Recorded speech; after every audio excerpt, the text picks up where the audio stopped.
Hello, my name is Marcus. I'm the compiler of a collection of therapy quotes entitled 1001 Windmills of the Mind, a collection of advanced self-help quotes taken from what's often called the psychodynamic or the psychoanalytic perspective, which long ago, as understand, is referred to by some, perhaps many, as philosophical medicine and narrative medicine. Take 4! Oh my goodness, I've had a bit of a struggle getting this video out here today, but that happens once in a while. So let's start over again. So take 4. Oh my goodness. So yeah, I'm wrestling. A part of me feels a little kind of annoyed with the many interruptions I've had so far. Another part of me says, well, learn and settle in, and everything will be okay. You've had these hiccups before, and you still were able to deliver some good videos. So so everything will be okay, kind of thing. Just do your best, kind of thing, I guess. So that's what I'll try to do here. So instead of trying to recapture what I covered in parts 1 to 3, oh my goodness, let me just start totally fresh here.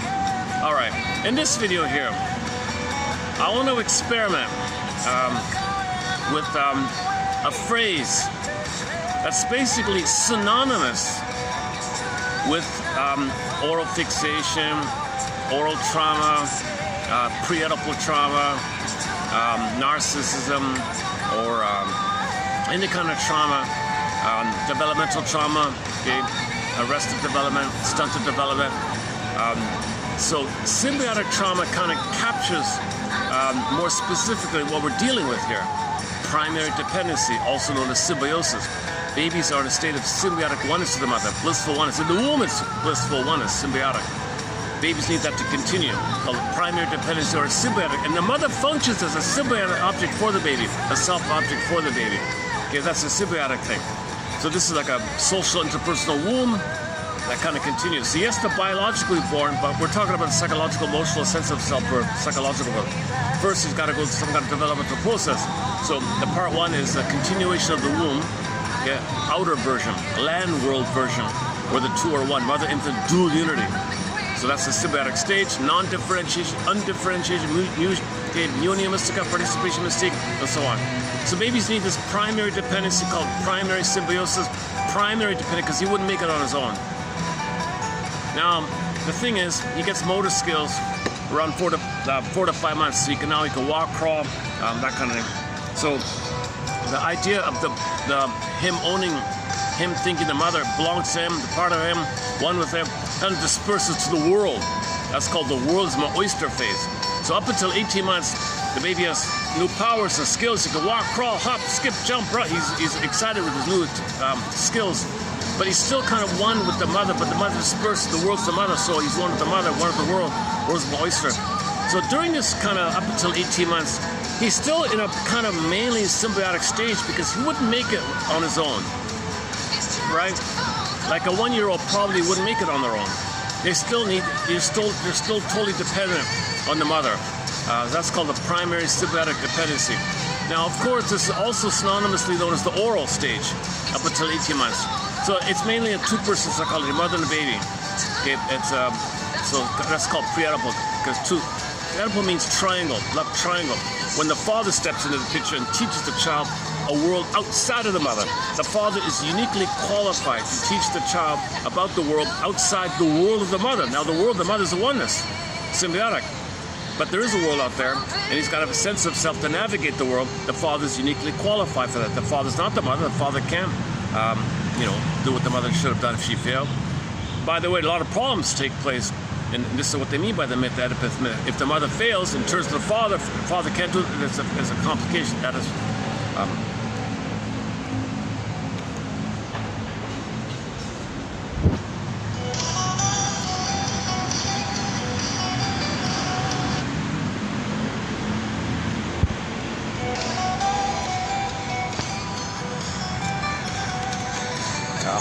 yeah, it's getting busier. Okay. I don't want to restart the video every time there's sort of an interruption or something.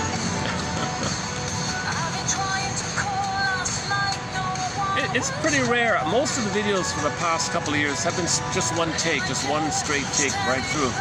On occasion, I'll have one of these kind of choppy openings here. let's pick things up here. Yeah. Yesterday was pretty good. I thought that was a good video. Only one view, no watch time.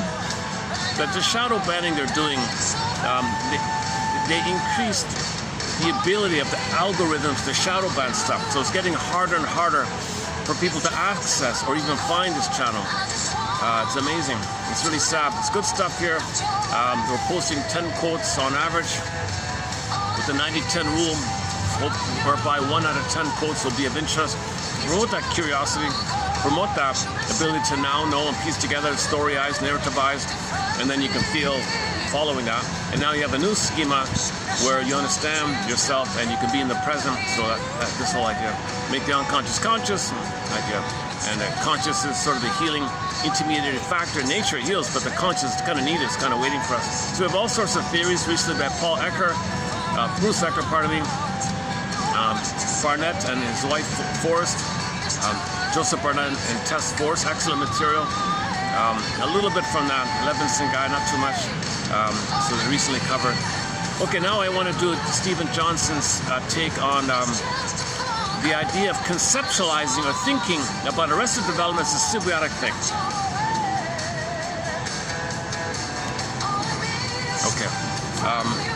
So the symbiotic stage is oneness, blissful oneness, unio mystica, participation mystique, Gardenia, Shambhala, Shangri-La, Nirvana, paradise, okay, utopia and all that. So baby doesn't know where he begins and ends, where the mother begins and ends. He thinks the mother's a part of him, it serves him, it's a part of him, he needs something, proof, there it is, mother gave it to him. He thinks he gave it to himself. Unconditional, hallucinatory omnipotence. Has a thought, mother understands, responds. He gave it to himself. Magical thing, magical gesture. Baby shakes the rattle, mother responds. He thinks he creates it, maybe, one theory. So baby thinks his omnipotent self-system and a self-bubble is said to say all about him. Doesn't have the felt sense of an identity, and mother's an identity. His sense of identity is that he's everything or something like that. And there's no like felt beingness, embodied identity yet. He's still in this kind of dream-like, blurry-like, dream-like, blissful thing that's going on. Something like that. So that's called the symbiotic kind of area. It's also known as the oral kind of stage of development because it means mother and a baby. Oral just synonymy, mother and baby means two people psychology. Sometimes called two people psychology or pre-Oedipal psychology before the triangle, the mother and the baby too. And so since symbiosis is the primary thing here, Johnson calls it symbiotic trauma. So that's primary dependency as well. So the primary dependency is the symbiotic dependency. Now, it's really immensely there for the first 4 to 5 months, like an egg kind of thing. But like we just said, with the motor skills, he can walk, crawl, run, and he disperses the mother onto the world, where's my oyster?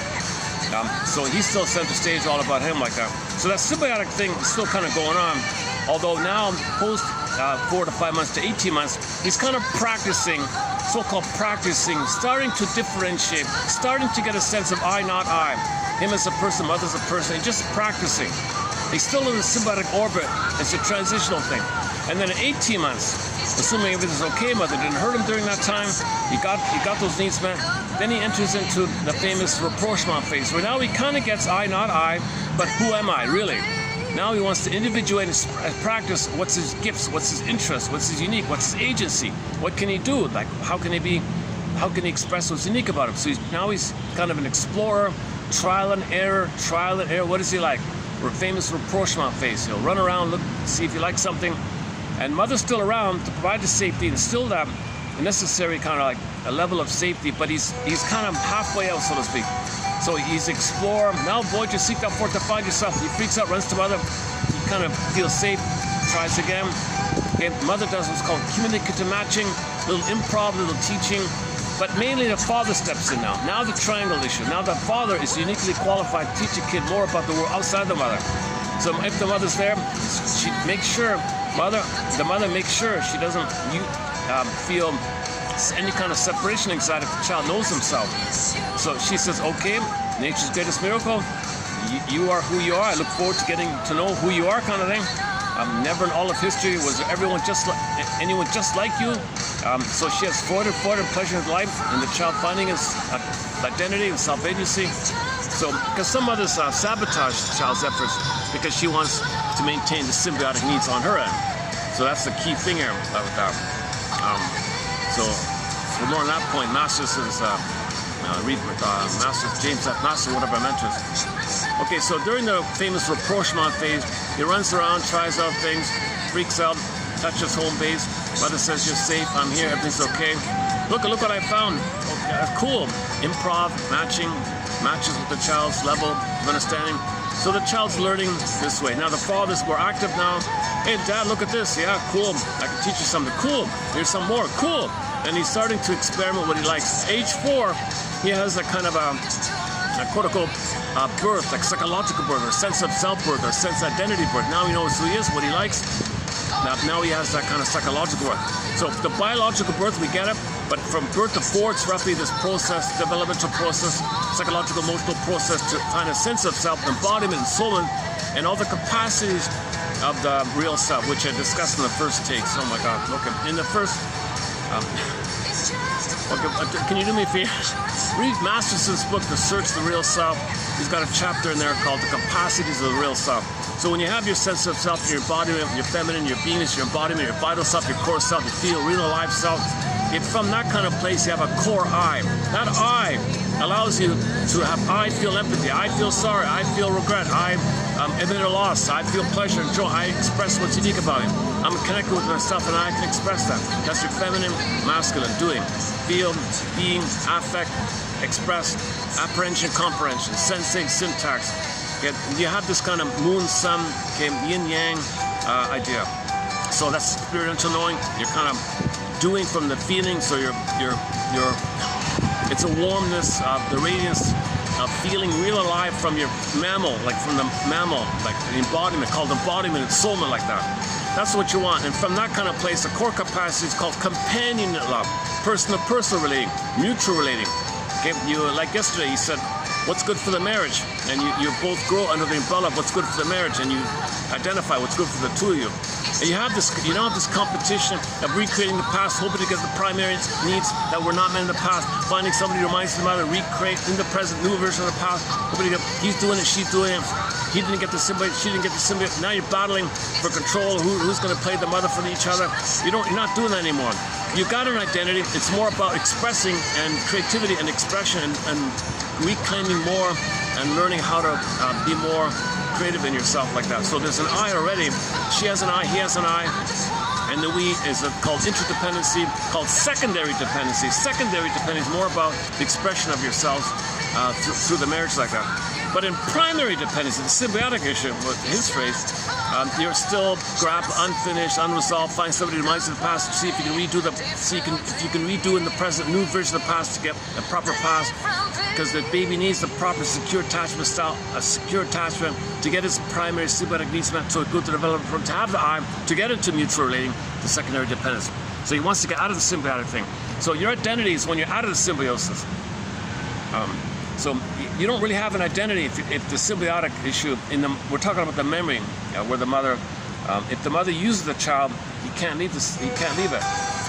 Only with her reverie and consideration and sweetness and attunement, the child feels safe to separate. If the mother's too stressed or bitter or using the child in some way, he's still tied there, ties that bind. Now he's in a painful situation, and now he's stuck, cursed, jinxed, wrestling with this thing, having that symbiosis. So one way this is inferred is that later on you see somebody, oh, just one look, you're crazy about it, you're thinking about it all the time. So that's like all these love songs. I can't live with you, I can't live without you, and I need you, my everything. I don't know. I'm only happy if you're happy. Those kind of symbiotic kind of types of things you often hear in songs. By the way, yesterday we did a song bit. The same author I'm talking about here, Johnson, Stephen M. Johnson, in his character book, quoted somebody's lecture from the 70s about using songs and lyrics to talk about this symbiotic issue. A lot of these love songs are about the symbiotic issue, the blissful oneness. Oh, it's gone. Oh, I'm missing and waiting for you, pining, yearning. Oh, the struggle and the anger about it. When are you coming back? I need you. I can't live without you. These kind of, most of the lyrics of these love songs are kind of about the symbiotic area.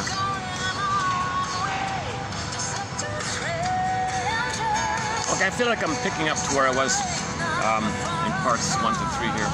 I was really kicking and takes 1, 2, and 3, and I felt like, oh my God, what's going on today? Why are there so many interruptions today? Okay, I feel like I'm getting myself back here again. Okay, all right.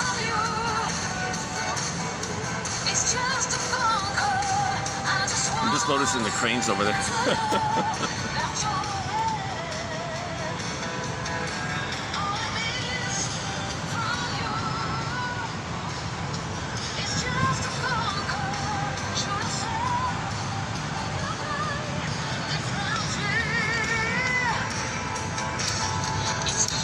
Okay, so in yesterday's video, just done nearby here, I went through Mr. Levy's called Stephen Johnson's abbreviation of Levy's lecture on using songs to describe the developmental process. So it's not a bad little thing. If you go to the short section, it's done in 9 parts. It'll be updated, I think. Part 9 of 9, I just, for fun, I posted Sometimes I Feel Like a Motherless Child by Richie Havens. He opened up for the Woodstock concert. Interesting story, right? He wasn't supposed to be the opening act. The opening act was stuck in traffic, and they had no one there. The only one around was this Richie Havens guy. He said, can you fill in? I'm not ready. You kidding? You want me to open the Woodstock concert, little old me? Yeah, come on, no one else is here, you do it. The others were afraid, they're all chicken. He was the only one. Well, fine, he'll be the man, he'll do it. And he opened up with, sometimes I feel like a motherless child, a long, long way from home. I want emotional freedom, but I never got mother's love. If I can admit I never got mother's love, maybe I'll find my freedom that I'm wishing for. I want my freedom, but the problem is I don't feel free, because I never got mother's love. I feel like a motherless child. So he opened up with that song. And it turned out, I didn't know this, but they had him on there for 3 hours to buy time for the opening act to arrive finally. So, a little famous historical moment there in music history, I guess. Just discovered it. I mentioned it because the author referred to that song. Sometimes I Feel Like a Motherless Child. My favorite version is the Hootie and the Blowfish. He does like a short, abbreviated version of it. Sometimes I feel like a motherless child. So, yeah, that's just, so, okay, so back up a sec. Baby's in a symbiotic oneness. Okay, it's full on for the first 4 to 5 months, basically. Now, 4 to 5 months to 18 months is kind of maybe, I don't know, halfway or whatever, partially out. But it's kind of dispersed to the world, but he's still dependent on the world. I.e., if he thinks he's narcissistically center stage, all about having a child, world owes him 11, supposed to be center stage, he has no empathy for others, no sense of self for others, no feeling or warmth for others. Like if a 1-year-old, the theory is if a 1-year-old or something is in a sandbox and he hits the kid next to him, he doesn't understand that the other kid might be in pain. He doesn't get that. If he breaks something, if the baby breaks something, he doesn't feel badly or regret. Oh, he doesn't understand that yet. He has no sense of self to feel badly that he broke something that someone else valued. He doesn't understand the feelings of other people yet. So think about people with narcissism, right? The bullies and the narcissists and all these Iagos and you know, psychopath, all these kind of troubled personalities, and they never care about others. They all their slogans, who cares, and suckers, and those kind of things. They have no empathy for others and lack of warmth or feeling or sense of ability to put yourself in other people's shoes and feel what they're feeling. So that's a sign of trauma like that. Right? So the classic example is one is the kid hitting in the sandbox, doesn't understand. The other one is the one of the dolls, right? The woman who wrote the book, Kimberly Harding, the You and the Narcissist, all right? You and the Narcissist. Her abbreviated example for narcissism is if you have a little kid maybe playing with toys or something, the kid might assign roles to the dolls. The dolls. Doll number 1, you play this role, okay? Doll number 2, you play this role, okay? And the kid might say, okay, so the kid is the human, the dolls are things, the dolls are given roles by the humans, and then the kid controls the dolls and all that stuff. Now, later development, okay, there's real children, you play and all that, you drop the dolls. Narcissism is still in the doll world where they where people are things, they assign roles to them. Do this for me, I'm center stage, do this for me. If they don't get it, sour, greedy, anyways, that extreme attitude. Another sign of trauma in that early time is jungle mentality, because the feeling self is frozen you back to the survival brain, either or. And then the identification aggressive, do others what mother did to you. Tell it on a feeling. You want to master having been the passive victim, you must be the active mother, treat others the passive you. Do to them what your mother did you think you're going to master having being passive if you're the active. Faustine deal. So now you're stuck with these jungle kind of survival mentality. That's a sign of trauma. That's a sign of symbiotic trauma. Mr. Johnson's phrasing is symbiotic character disorder, symbiotic personality, symbiotic this or that, whatever. So I want to experiment with this here. So let's just jump into it. Let me just jump into it then. So it's just think of it as, when you hear the word symbiotic, just think of it as synonymous with the two people psychology, mother, baby and the mother, up until 18 months mainly. Okay, the nursing time, baby and the mother, before the triangle.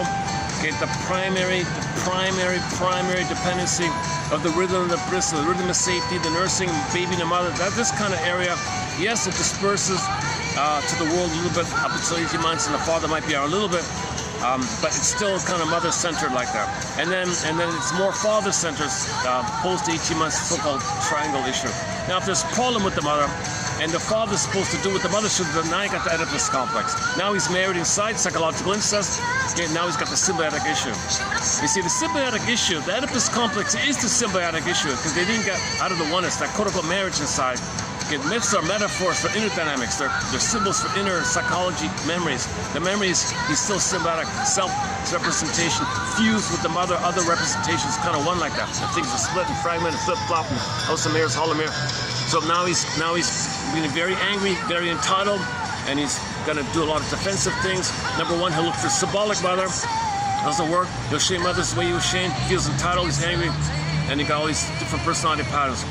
Now, he focuses kind of on, Mr. Johnson focuses on the symbiotic issue, more about the symbioticness between the 18 months and the 4 years kind of thing, where they're halfway out but not fully out. They're in that betwixt and between kind of thing, where they can't go back to full symbiosis, but they need some support to find themselves, that unique balance of connection and autonomy. They're kind of caught in between this issue where they need some connection but not be engulfed or abandoned, and feel safe and connected so they can know themselves. Okay, that's the replay of the original time between 18 months and 4 years, where the baby's doing the now Voyager thing. They want to recreate the now Voyager thing, and he picks up on this issue here. Now, trauma before 18 months, that's a different topic. Now you got the narcissism, the bullies, and all the other aggressive types. So that's sort of a separate topic. So when we talk about symbiosis here, he kind of means like the hopeful one. So in that psychogeometrics, that little quiz, the icebreaker party game or something, you put you put 5 circles, you put 5 shapes on the blackboard. You say to your friend, look at those 5 shapes. You see those 5 shapes? Square, triangle, rectangle, circle, and squiggle. Which symbolizes you? Which one are you? Let's really see what comes out, right? So then you got, some people might say the square, triangle, rectangle. That might be the earlier one. And then the little bit later one is the hopeful, holistic circle and squiggle, creativity like that. Okay, I'm not really a fan of this psychogeometrics thing, but the guy we just finished talking about yesterday and the day before said he was introduced to the world of psychology by that lady. So I took a quick peek at it. Oh, that's what you're talking about. So we don't cover this little silly game, but she wants to talk about just the two, right? A square, triangle, rectangle, the controlling, obsessive and demanding and boxy and bossy, like this kind of, you identify with aggressive, you want to be more controlling. But if you still have some kind of hope for connection, or you're expressing yourself, you're showing your emotions, or you don't want to be boxing, you want to move forward, it's sort of, that was considered to be the more the other ones. Now it doesn't really fit with, it doesn't really work too well. It's kind of like the Enneagram. Parts of it are okay, but it misses a lot. So I don't really use the Enneagram or the psychogeometrics kind of self-help models like that. So let's just stick with Mr. Johnson's thing about the symbiotic phase. As I understand it currently, I'll redo this as I finish the book. As I understand it, he's talking about the hopeful thing, like a circle and a squiggle. Not the obsessive, demanding, the bullies, and all the hard, controlling, aggressive, so just, all those kind of things. So these are the more masochistic types, the pleasers, and I can't live without you types, the hopeless romantic types. And, so they give a lot and they sacrifice. So they're codependents and caretakers, please love me kind of thing. So we're talking about that symbiotic issue. So he calls the symbiotic character cut in that area. Whereas the other ones also have a symbiotic issue, but it's just identification of the aggressor version. So it's, shall I compare these to an onion? So as a defense against unmet symbiosis, they might be the aggressor as a cloak of the underlying symbiosis. To protect the pain of the symbiosis, they're more controlling and aggressive and demanding like them. It's more survival, so they're more demanding. They're more in the fight mode, whereas the other one's kind of hoping. Back to paranoia, so people move towards people, away from people, or against people, right? This idea. So, yeah. So the first three shapes would be kind of like away or against, control, away or against, and the moving towards would be maybe the circle, the squiggle kind of. Okay, that model's not really too helpful, but it's too limiting, so I can't really use the psychogeometrics model. Let's go back to Mr. Johnson here. All right, so Mr. Johnson. Okay, it's a good idea. It's very rare for a non-shrink to write a self-help book for the public that's kind of analytic. He quotes Fairbairn object relations theory.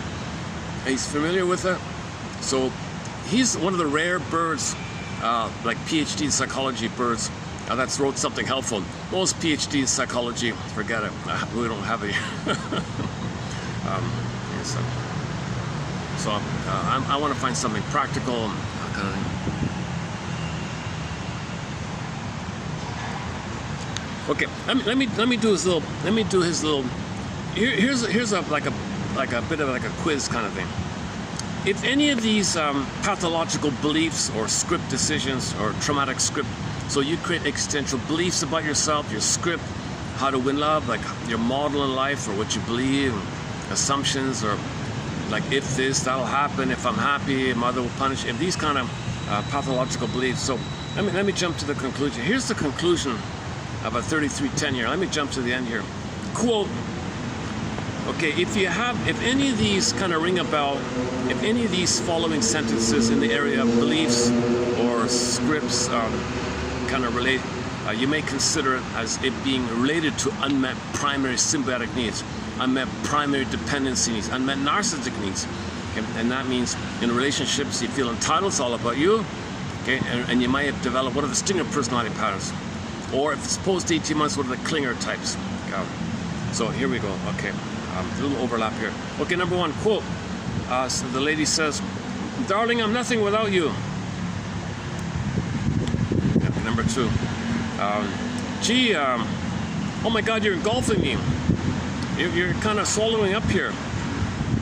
Or number three, you know what, you swallow me, I owe everything to you. I owe you myself. I'm responsible for you. Or you're responsible for me, everything or nothing. These kind of things. I can't be happy if you aren't happy. If you're not happy, I'm not happy. I can't tolerate any difference between us. We gotta be one. We gotta be like mind reading. We gotta be symbiotic. I gotta feel what you feel, and you feel what I feel. Like symbiotic, right? I can't, or the engulfment one. I can't handle this.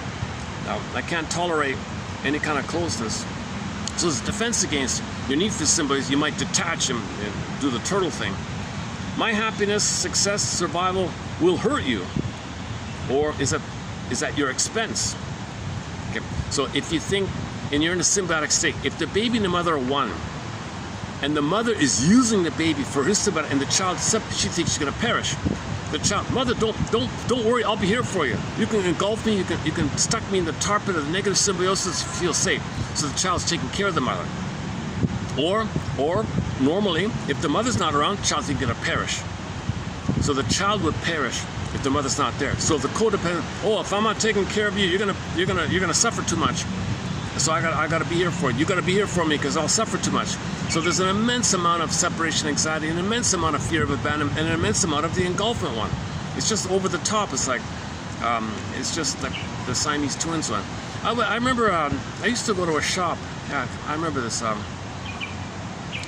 There was a shop I went to, run by a brother and sister team, I think. I'm not even sure. They looked like twins or something. Man, oh man, they were glued at the hips. Like they were like flowing, and they read each other's minds. And customer would order something, they do this, he knew this, and she knew this, and he knew this. It was a kind of an enclosed, small kind of place. I was watching, like they were like fish or something. They just moved so smoothly. I do this, and they were like in tune and one like that with each other. Maybe they were twins or something. I don't know. But that's like that's how some couples want. Some couples want that kind of thing, and they freak out if they. So the baby would freak out if the mother wasn't around, or the mother would freak out if the baby had autonomy and discover what he likes and doesn't need the mother. I need you, baby. You mother me. I made you to find me. Now I can't be alone. So some mothers crush the child's initiative and autonomy, self-agency. So to tie and ensnare the mother, the baby into her orbit, and the mother says, all about me, I'm center stage, you gotta be for me, you gotta take care of me, make me center stage, and you'll be too afraid to be autonomous, right? Yeah, good. I'll reward you if you stay with me, but I'll punish you if you're autonomous. So mothers may do this, the child's gonna be stuck with a symbiotic issue. Okay, that's the fusion like. So that mother's not a real mother. Okay, and the father can't do anything about it. So that's why he's not around. So that's basically the Oedipus story, like Jocasta and Elias discussed recently. Okay, once again, quickly, Tess Forrest's article on the Oedipus myth is excellent. We discussed it here. Oh, let me get my fan back. Is that all right? It's 40 something here with the heat factor, right? Actually, it's not too bad. It says 40, but it doesn't feel that bad, right? It says 35, but with the heat, they say it's 40. It doesn't feel that hot, really. I don't know. Maybe it's high 30s, I guess, but not. It's doable. Any others here? My happiness, my success will hurt you, or it's at your expense. See, a lot of people are afraid to be happy because they think the mother would suffer, so they sabotage their autonomy and happiness to please the mother. That's the issue of the symbiosis. Beliefs like this that we're reading here are a clue to the symbiotic issue here. Your separateness, success, or happiness that doesn't include me, oh man, that hurts me. And it's at my expense. I can't survive without you. Now you make the person feel guilty. Hey, you're gonna be free without me, I can't handle this. Okay, that's just a bit of a sample like that. Okay, let's begin here. Oh my fan's gone. Let me at least get the battery. You know, because this is take 4, I don't have much battery left here.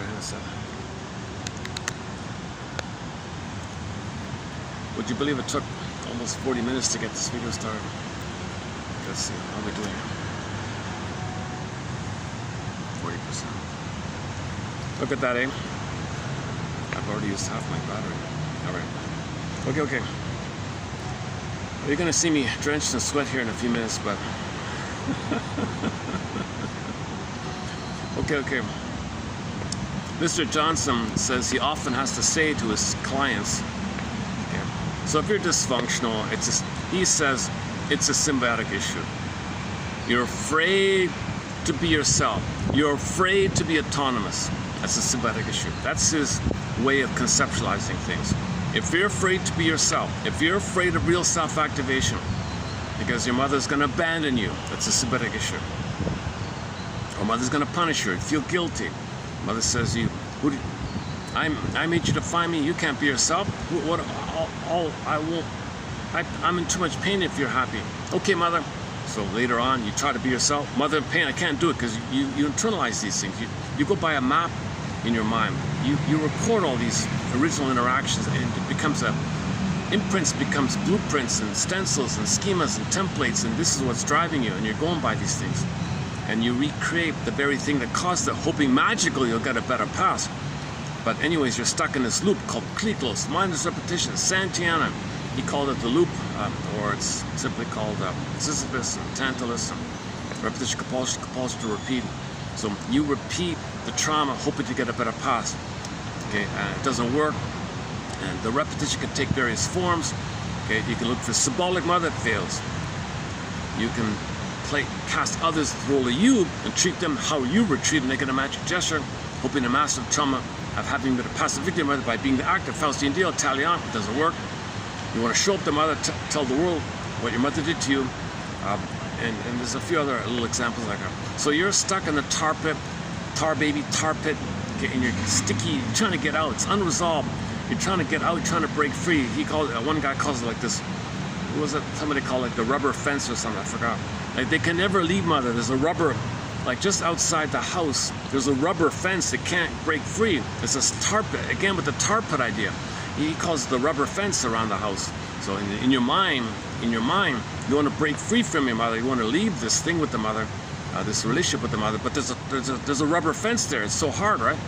So you gotta identify this thing, and it'll dissolve, and then the fence will melt, and you can be free. Grab the pen, write your own script. You want to grab the pen and write your own script. Gabe story, Twilight. But before you can see the fence dissolve, you got to resolve the either-or thinking.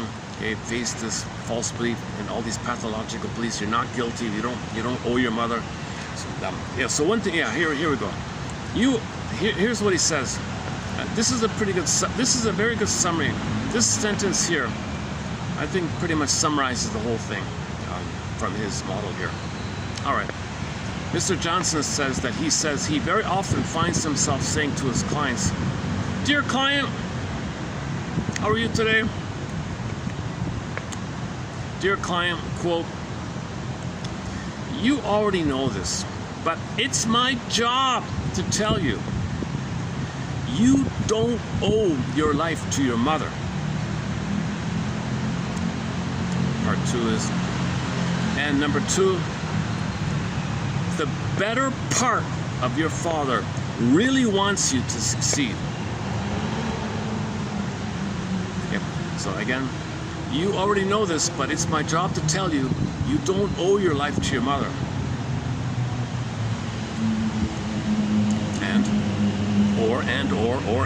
Or. The better part of your father really wants you to succeed. The better part of your father really wants you to succeed.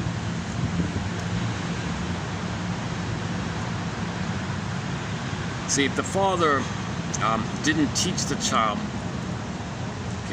about the world to be successful, the child thinks the father wants him to fail.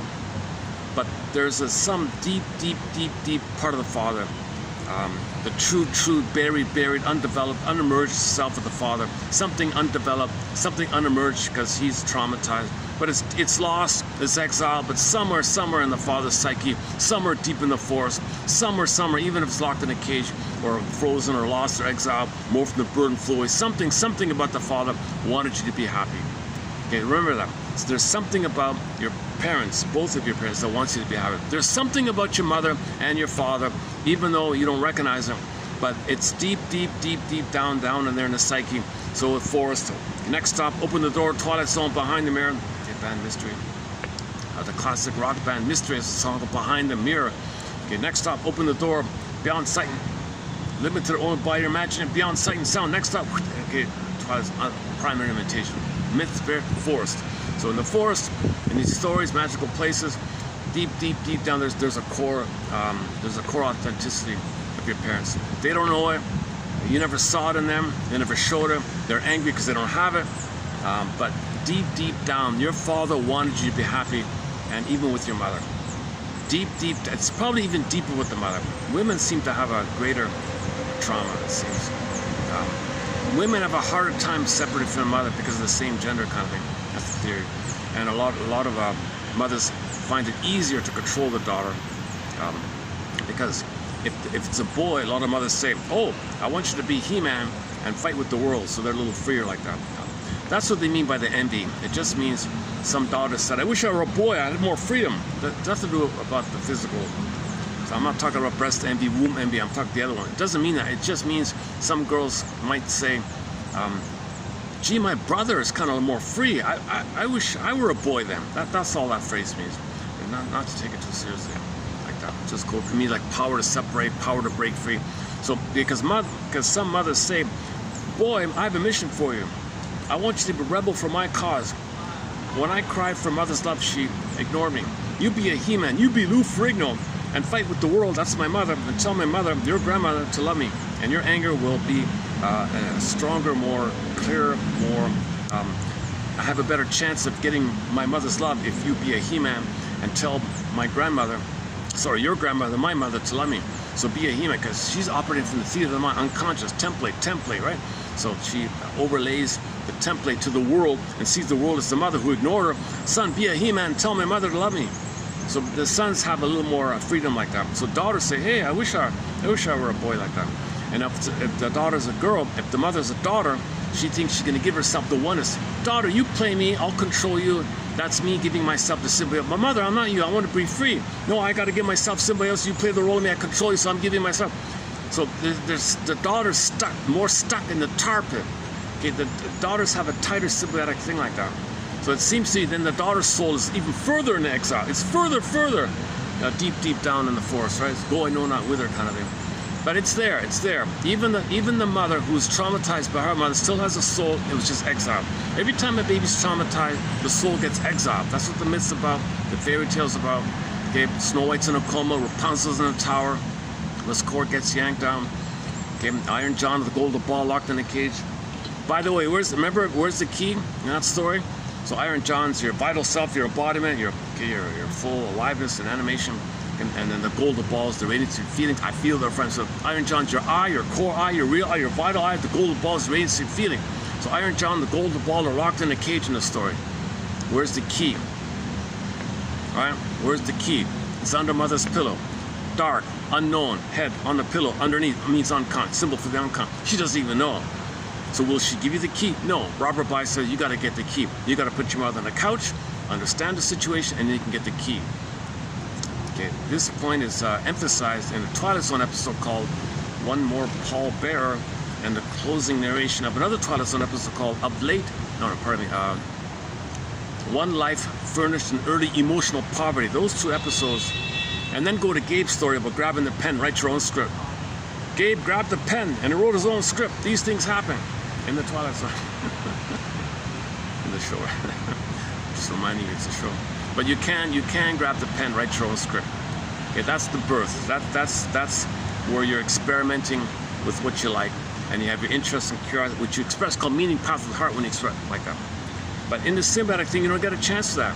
So one of the clues of the symbiotic issue is when people say, I don't know what I like, I don't know what I want, I don't know who I am, those kind of things. What? I feel empty. Okay, now play the clip from the TV show called Celebrity Playhouse, an episode entitled The Fleeting Years. A woman parentified the daughter. The mother made the daughter take care of her. This daughter grew up. She was 20 or something. Mother, shrinks rail about this kind of thing. Shrinks don't like what you're doing. In fact, I was more mother to you than daughter. You did one of life's little switches on me. You switched it around. You did a switcheroo. You were the baby and I had to take care of you. Now, I don't know who I am. I don't know what I like. I'm out of here. I gotta find. You hop on the motorcycle. She has to start somewhere, right? But she had to identify the situation. She had to identify she never got mother's love because she's too busy getting this false belief, this pathogenic belief that if she saves the mother, mother's the mother, that means the mother will love her back. It can't work. Impossible. No baby can mother the mother, but she'll exploit her power because she's desperate to get oneness, so she feels better. She has no soul to care of, so she's soul blind. So the daughter feels empty.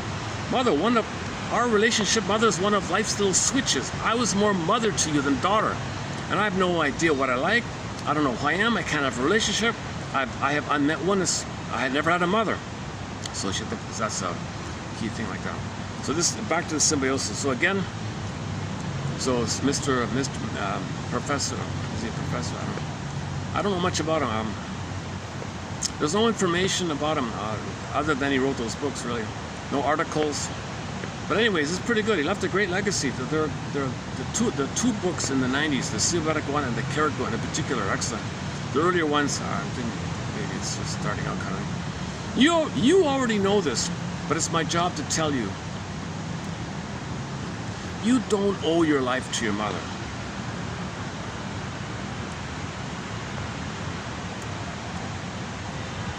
The ties that bind. See, in the symbiotic trauma, the tarp, the ties, it's you're self-defeating to maintain the tie. That tie protects the mother. The mother said, I can't be without you. So you don't be happy. You sabotage your happiness. You sabotage your success. You fail at things. You don't know what you want. That's the tie that maintains the tie. All dysfunction maintains the tie. All dysfunction maintains the tie because the mother said, you owe me. Because the mother's a narcissist. The mother thinks the world owes her living. The baby owes her. She says, everyone owes me. The world owes her. The breast owes her. The mother transfers the missing mother onto the world. Child comes on, you're part of the world. The baby's part of the mother's world. Baby, you owe me. Okay? And then the baby's stuck in this thing.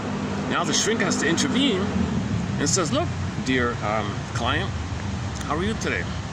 Hot day today, isn't it? You already know this, but it's my job to tell you, you don't owe your life to your mother. All dysfunction is this belief that you owe your life to your mother, that it's your job to save her, cure her, fix her, heal her, and all that. Because she said, because the mother said it's all about me. She never had an eye to love the baby. She was snared in the target, the baby to be symbolic mother to take care of her because she sent her state. Right? I think I'm belaboring the point here. And the second part is, the better part of your father really wants you to succeed. Okay, this issue with the father, sometimes when the mother fails the kid, boy or girl, they turn to the father. Now the father can't do what the mother should, so he freaks out and says, leave me alone. So the father doesn't pay any attention. The kid's enraged at the father, i.e. enraged at the mother, but transfers the rage of the mother onto the father. Father says, leave me alone, I don't know what you want here. I'll pay money or I'll give you education, but I can't relate to you. You want symbiosis, I can't be the mother for you. I can't nurse you, stuff like that. Leave me alone. So the father, rightly so, cannot do what the mother should have done, but the kid kind of desperate. So the kid transfers the race amount onto the father. The father will value maybe the education or the material or something like that. So the kid says, how do I get my father, okay, code for mother, displace onto father, mother, really mother, but onto the father, but thinking it's the father. How do I get father's attention? Attack what he values. So in one example, the father paid for the kid's schooling, but ignored him. Aha! He values the schooling, not me. The only way to get a reaction from him is to sabotage the schooling. He flunked his schooling. Father paid a lot of money for the schooling. He flunked it to get a reaction. Aha! You notice me now, finally.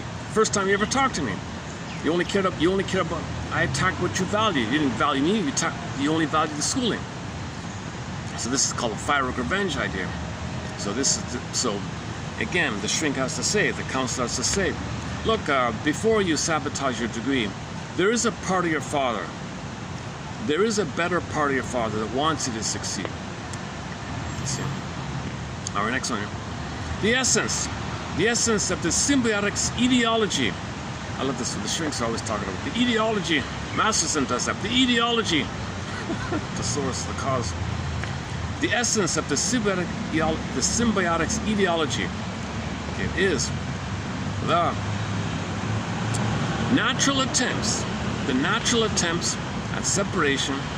Okay, the child's natural attempts to develop, the child's natural desire to grow and develop, okay, it's blocked. The parents freak out, they can't handle it, and they punish the kid. There you go. Like a Stockholm syndrome kind of. The child natural dealings is exploited. Now the child has to mirror the mother. Again, at the same time, the child's natural abilities for empathic mirroring are overvalued and reinforced by the parents who require merger with the child in order to feel secure and worthwhile. So in order for the mother to feel esteem, the child has to mirror her. So the child's hypervigilant. What do you want? I gotta do this for you. I gotta do this. So they're always outer focused, hypersensitive to the other needs, does, says, thinks, believes what the mother wants. And think about that as a personality pattern. Some people have this identity diffusion on the BPD phenomenon. So and later on when people grow up, they might have this phenomenon where they can pick up and say what you want to hear. I know what you want to hear. I know what you want me to say. And they're really good at that. And people love them for that kind. But it doesn't mean anything, right? It's not from a self-reference point. It's just surviving with the mother, transfers the mother onto them. It's the imprint. They created a model, and they overlay the model to the world. So if the baby's conditioning was he always had to mirror the mother. Oh, mother wants this. Okay, mother wants that. Okay. Never what the child wants. Remember, mother center state, all about me. All about you, mother. Okay. All about you, mother. Okay. All about you, mother. Okay. Then later on, codependency. All about you. Okay. All about you. Okay. And then that. Okay. This is my. I mentioned that already, right? That this is my 4th take. I think I'm a little tired from the first 3 takes. It's about 40 minutes in the first 3 takes. Son of a guy. Okay, I'm still on that, right? Okay, next one, let's move on here. The essential message from the parent to the symbiotic is. So what the mother's saying is, look, baby, you can have the sustenance you require from me only if you deny the development of yourself. What's it gonna be? You want my safety and all that? If not, you're on your own. You can't have both. No, it's all about me. The mother can't be yourself in love. Again, you can have the sustenance you require from me only if you deny the development of yourself. That's the core of it all. That's the core of it all, right? Let me take a break here. So let me do some water management here, perspiration management here. 1 sec. Let's take up a song now. Give me a sec here to dig up a song. What haven't we played in a while? Oh my goodness. April Wine, Santos, Beatrice. Let's pick something we haven't played in a while.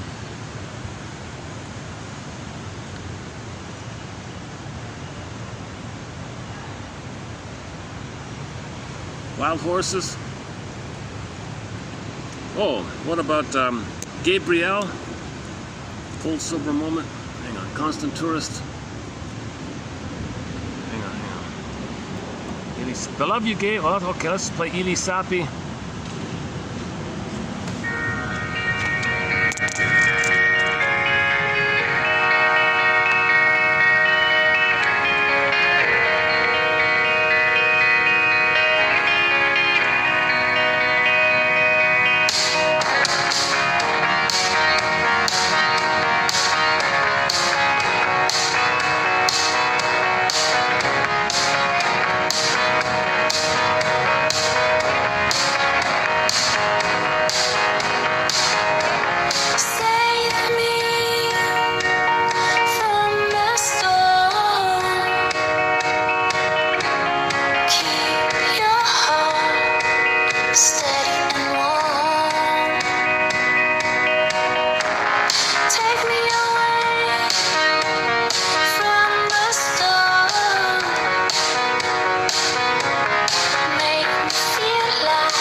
let's continue here in the 40 something.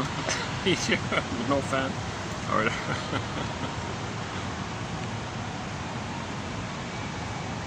Yesterday it was raining. No one was around, so I had a little fun with the rain. I love it when it rains, because no one's around.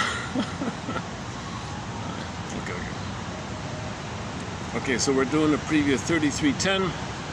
The shrink says, "Dear client, welcome back. It's my job to tell you, dear client, that you don't owe your life to your mother." Or the other version is, "You're angry at your father, and you want to express your, you want to make him angry, so you destroy the thing he values, but it costs you. You don't develop. So, but keep in mind, dear client, the better part of your father wants you to succeed. The essence of the cause of symbiosis is that the child wants to develop, but he's punished. And his natural empathy is being used to please the mother." Okay. The essential message from the mother is, "Look, baby, you can have my love, but the condition is you deny the development of your real self, your core self, your true self, your embodiment. You can't leave me. I need you." So the mother's symbiotic. I'm nothing without you, baby. I made you because I couldn't be on my own." Okay, next one. Very little, okay, people with symbiotic issues have little awareness, very little of any kind of intrinsic interest to them. He or she doesn't know what they really like, what their hobbies are, what fields of interest draw them personally, not defensively, personally. So you might have an interest, but that's like a defense against pain interest. We mean like really a personal interest or something. Curiosity. Okay, next one. Often, people with symbiotic trauma often become the carrier of responsibility for the family pain. So the kid is scapegoat, right? It is as if that pain has been absorbed by the person, not necessarily by direct experience, but by a kind of assimilation or uncritical inheritance. Okay, next one here. Not surprisingly,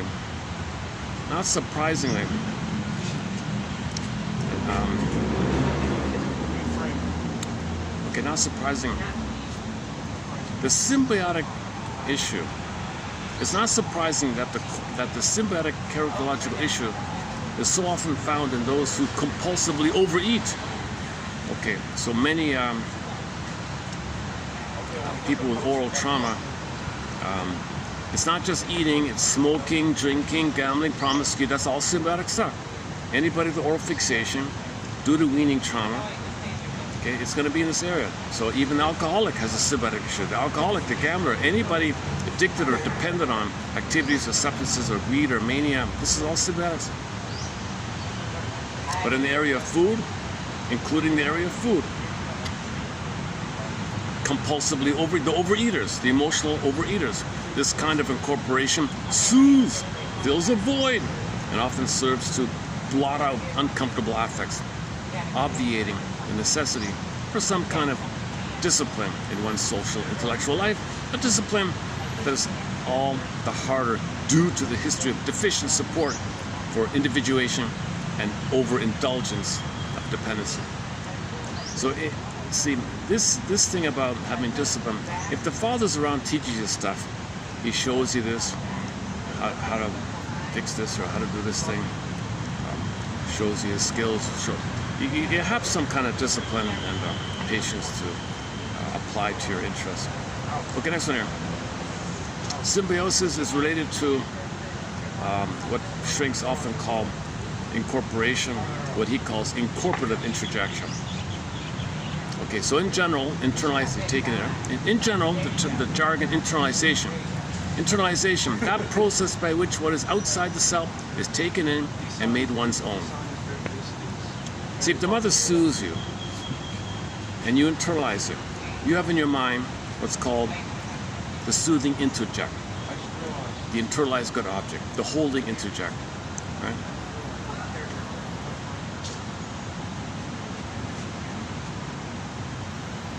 Okay. Internalization, that process by which what is outside the self is taken in and made one's own. may be understood. Okay, that's sort of like a primer. Okay, this hierarchy way, I didn't really get into it, but at quote unquote the lowest level, the most primitive way of internalizing is what he calls incorporative introjection. Incorporative introjection. All right, hold the phone here. Here, the individual seems to swallow the other whole, and there's no assimilation, no assimilation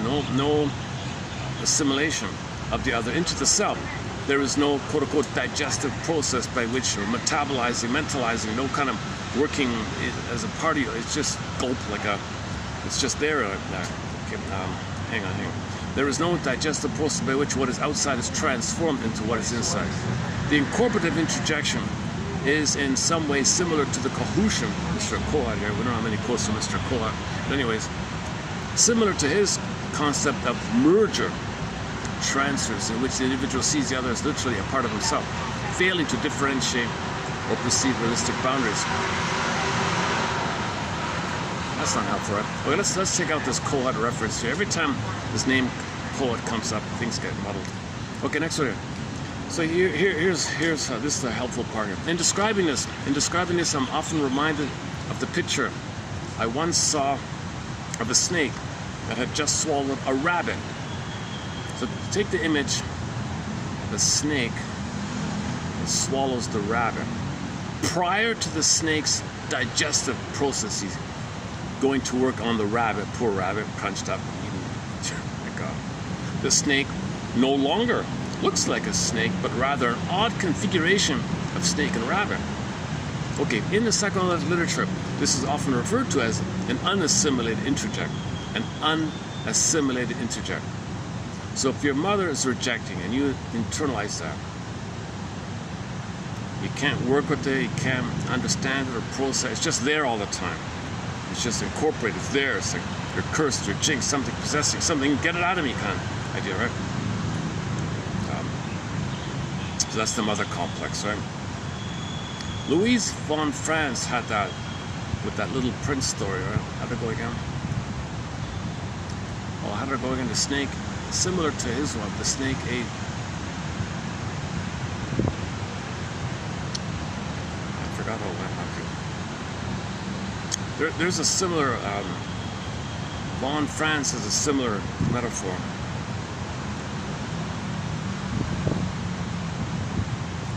Let's just stick with this one here. All right. One can often observe this phenomena in adolescents or other immature individuals who embrace. Okay, if you embrace something, like a cult or some belief or religious or something, if you embrace some religious, political, philosophical cult without developing any kind of real understanding of it, you just go, I believe it, and you don't even think about it or question it, that's incorporation. Such action is taken in the absence of well-developed self, because the self can't crunch it. See, the snake can crunch the rabbit, right? But the person who believes in whatever, fill in the blank, they can't crunch it and make sense, digest it, and be better for it. You'd be better for it. You'd be nourished by it, right? If you, just like the snake is nourished when he crunches up the rabbit, poor rabbit. You could be nourished if you crunch up some gobbled up belief someone threw at you. So your little kid, someone bombards you, believe this, oh my God.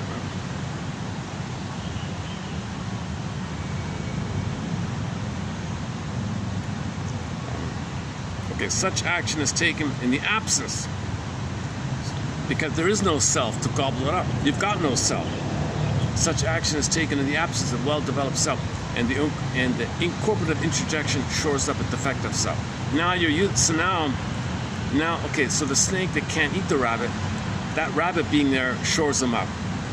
Or the person who can't understand the religion is just a metaphor, it's a trick, it's just part of some brainwashing to plunder. Then it shores them up. All believe that. It's a surrogate mind, surrogate ego tells it to do. All believe, right?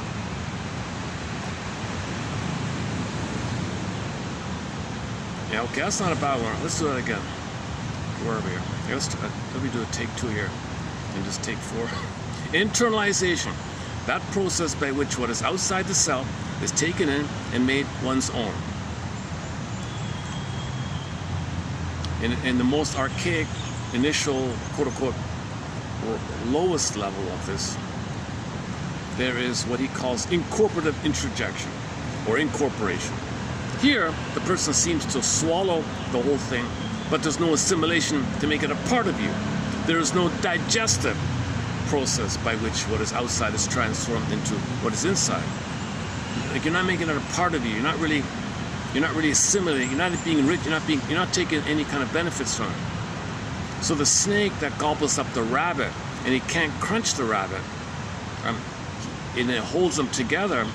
So you have this odd thing of this. You have this odd animal crawling around with a rabbit inside him, and maybe the rabbit's dead or something, but he can't process it. But the snake's still alive. But the snake feels it's a part of him, and so you got the snake carrying around this dead rabbit in him, and he can't crunch it. It's dragging him down. Okay, so imagine that somebody with these cults, they gobble up some rabbit, and they can't. They're dominated by this, and that shores up their identity. Just like the snake who can't eat the rabbit, maybe thinks it's part of his identity. That's a part of him now. You got this new creature. You got this freak, not this freak. You got this. Well, the snake walking around with a dead rabbit in him would be a freak, I think.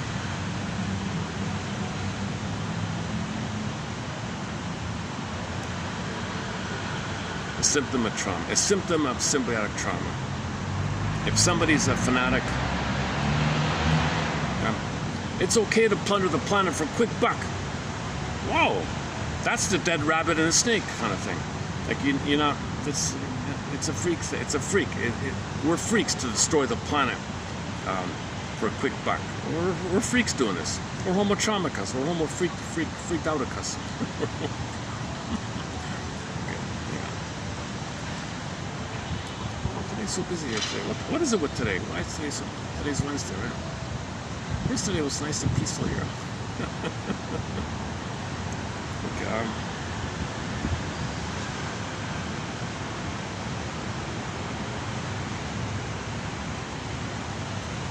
There was somebody just in front of me. A family was just in front of me. I'm pretty sure one of them is some kind of professional athlete or something. Looked like a bodybuilder or some kind of looked like an athlete of some kind, some sports kind of person. With their family and all that.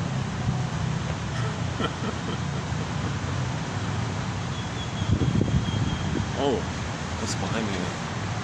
Oh, no, I just somebody's sitting behind me there with their taking a break or something. All right, we're over here. Make sure I don't get on the camera. Let me do this. People on camera. All right. Is that okay? All right.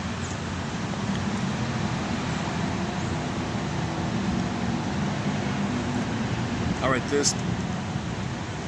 Let's do the next one. The historical origins. The historical origins of the symbiotic characterological issue is existential, lifelong, and held together by two counterbalancing forces.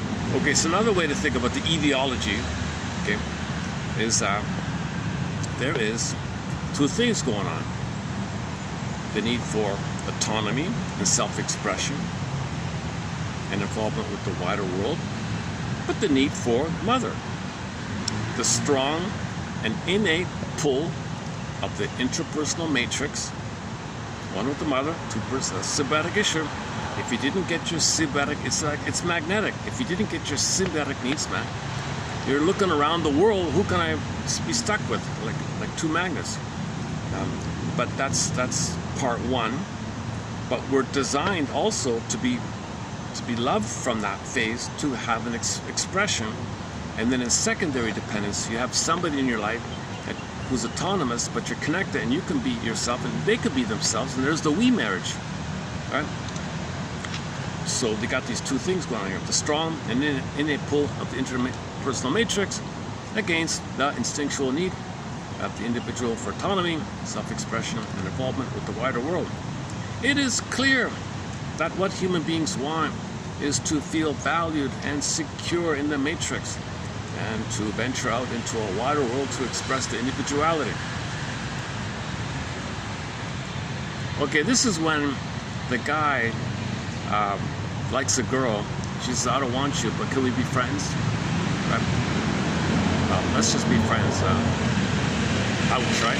So he wanted a symbiosis, but she wanted autonomy. She wanted him to be around, not too close, but just be around as a quote-unquote friend so she could express herself. But he wanted the symbiosis, or vice versa. The man says to them, can we just be friends? It works both ways, right?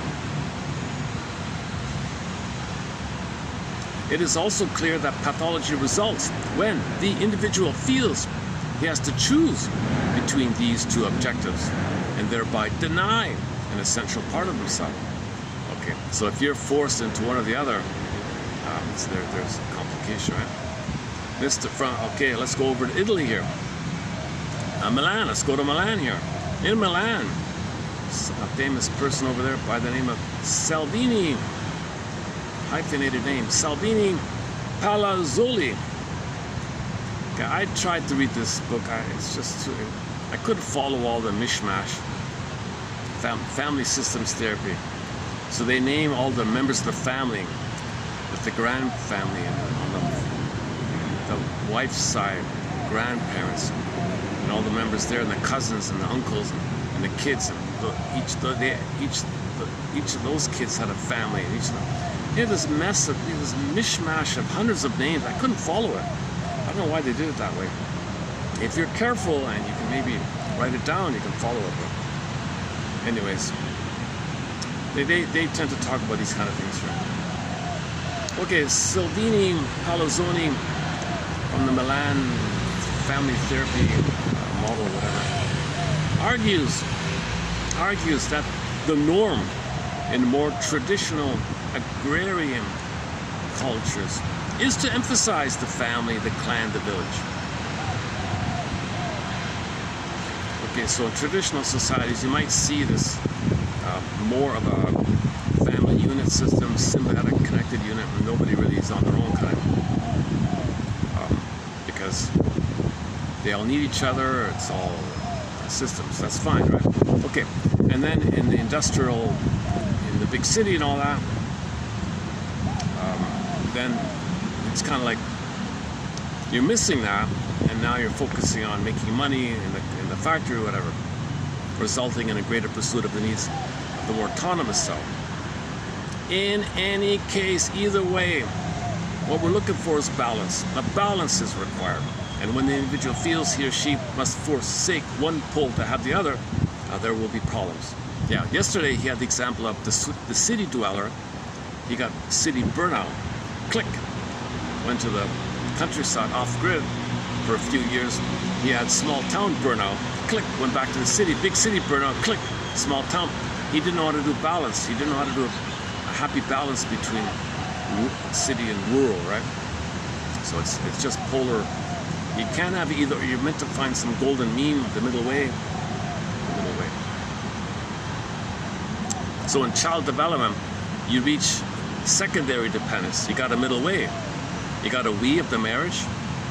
You're connected, but you can be expressive, and it fuels the marriage, which fuels the person, which fuels the marriage, which fuels the person. It's going for both like that. So his question was, what's good for the marriage will be good for both of us. If it's only good for one or the other, if it's either or, it doesn't work. So you got to step back and focus on what's good for the two right now. It's difficult to do, right? If people have the magnetic pull to get the symbiotic. Okay, Arnold Modell. We don't have too many quotes from him, but his name comes up a fair bit.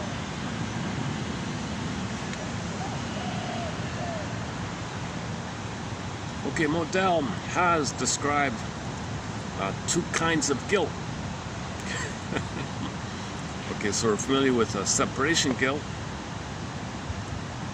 Okay, separation guilt is based on the belief that separation, as defined by leaving home or being different or opposing the parent or thriving in ways unattainable by the parent, etc., will do damage to the parent. So separation guilt, it's like you feel guilty for being happy. So you don't want to be happy due to separation guilt. The other highly similar form of guilt is called, it's similar. It's generally referred to as survivor guilt. Is the belief that if one, so he means not just in disasters, he means in general, is the belief that if one has something good, it's at the expense of someone being deprived, sometimes known as depletion guilt. So others deprive. I'm happy you're depleted, or I'm autonomous, you suffer. It's a similar idea. Okay, Modell believes that survivor or depletion or depletive guilt is a potentially universal phenomena based on the human being's inborn empathic potentials. And he goes on, I didn't include it here, but it's considered, there may be some more to it. It's out of my zone there. I'm not an anthropologist, historian, disclaimer. Okay, we don't have many quotes from this, from these two guys, but their names come up sometimes. Weiss and Sampson, 1986, also utilized separation and survivor guilt as central constructs to their approach. They suggest that in order to avoid survivor guilt, individuals adopt two strategies which lead to their problems. Number one, they identify with the suffering parent from whom they cannot separate and manifest similar pathology and suffering. So you identify with one of the parents, you are them, so you don't have to deal with this issue of feeling guilty if you leave them, if you are them. Identification with the aggressor maybe. Right? Number two, they comply with what is perceived to be the parents' expectation that they will fail to succeed, be happy, independent, etc.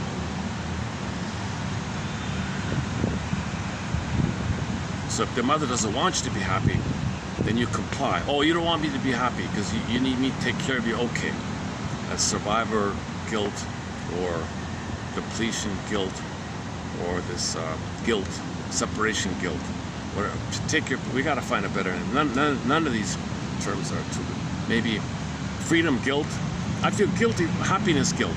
How about that? Happiness guilt. Oh, if I'm happy, I feel guilty. I hurt you. Oh, I survived and you're suffering. I'm happy. So what about that? Happiness guilt. Maybe this is the issue here. That in the symbiotic trauma, there's a thing called happiness guilt. If I'm happy, I feel guilty. I don't want to feel guilty. Don't be happy. Okay, it's something like that. Oh, that's it. Okay, and back to those old beliefs. Okay, so the beliefs include, I'm nothing without you. You're swallowing me up. I owe myself to you. You're responsible for me. I can't be happy if you're not happy. I can't tolerate difference between us. I can't tolerate being too close. My happiness hurts you. At your expense. Oh no. Separate happiness. If your happiness doesn't include me, you're hurting me. I can't live without you. Okay. So all these intensity, all these intense possessiveness. Can't live with you. That's all symbiotic stuff. We're meant to graduate into secondary dependency. Secondary dependency.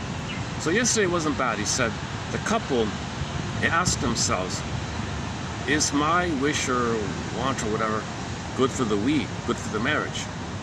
Or is it just good for me, not good for them?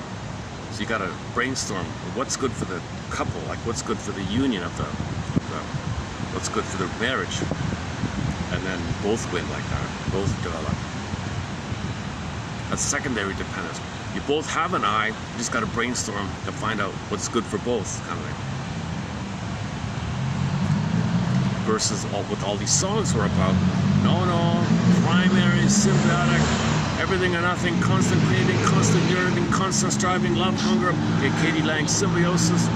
I need you, you're my everything, Barry White, you're my first, you're my everything. And yesterday I had those list of songs, they're all in that kind of category. All these songs are about the pain. Oh no, don't leave me, please come back, baby come. Oh, one song, baby come back, lover come back. All those songs. Hang on, hey, maybe I can quickly take some of it up here, Melissa. What was it, 33.0? Oh, no, I read it from the book. Oh, no, I don't have it here. Oh, yeah, I didn't put it as a quote. I read it directly from the book.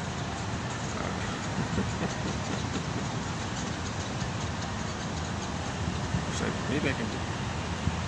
Okay, let's do it this way. Think of any song that you like. Look at the lyrics. Look up the lyrics. There's probably a 90% chance it's about something about needing the oneness, anger that you didn't get it, you're afraid of it, betrayals or angry thoughts about it. You betrayed me. I need it. Please come back. I'm waiting for you. All the blissfulness when you do have it. The fear of losing it. Most of these songs have this basic message. We're homo symbiotic traumacus.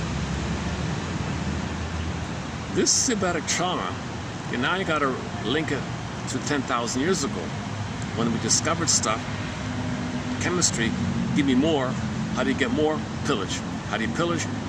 Okay, suffer the children, traumatize the children.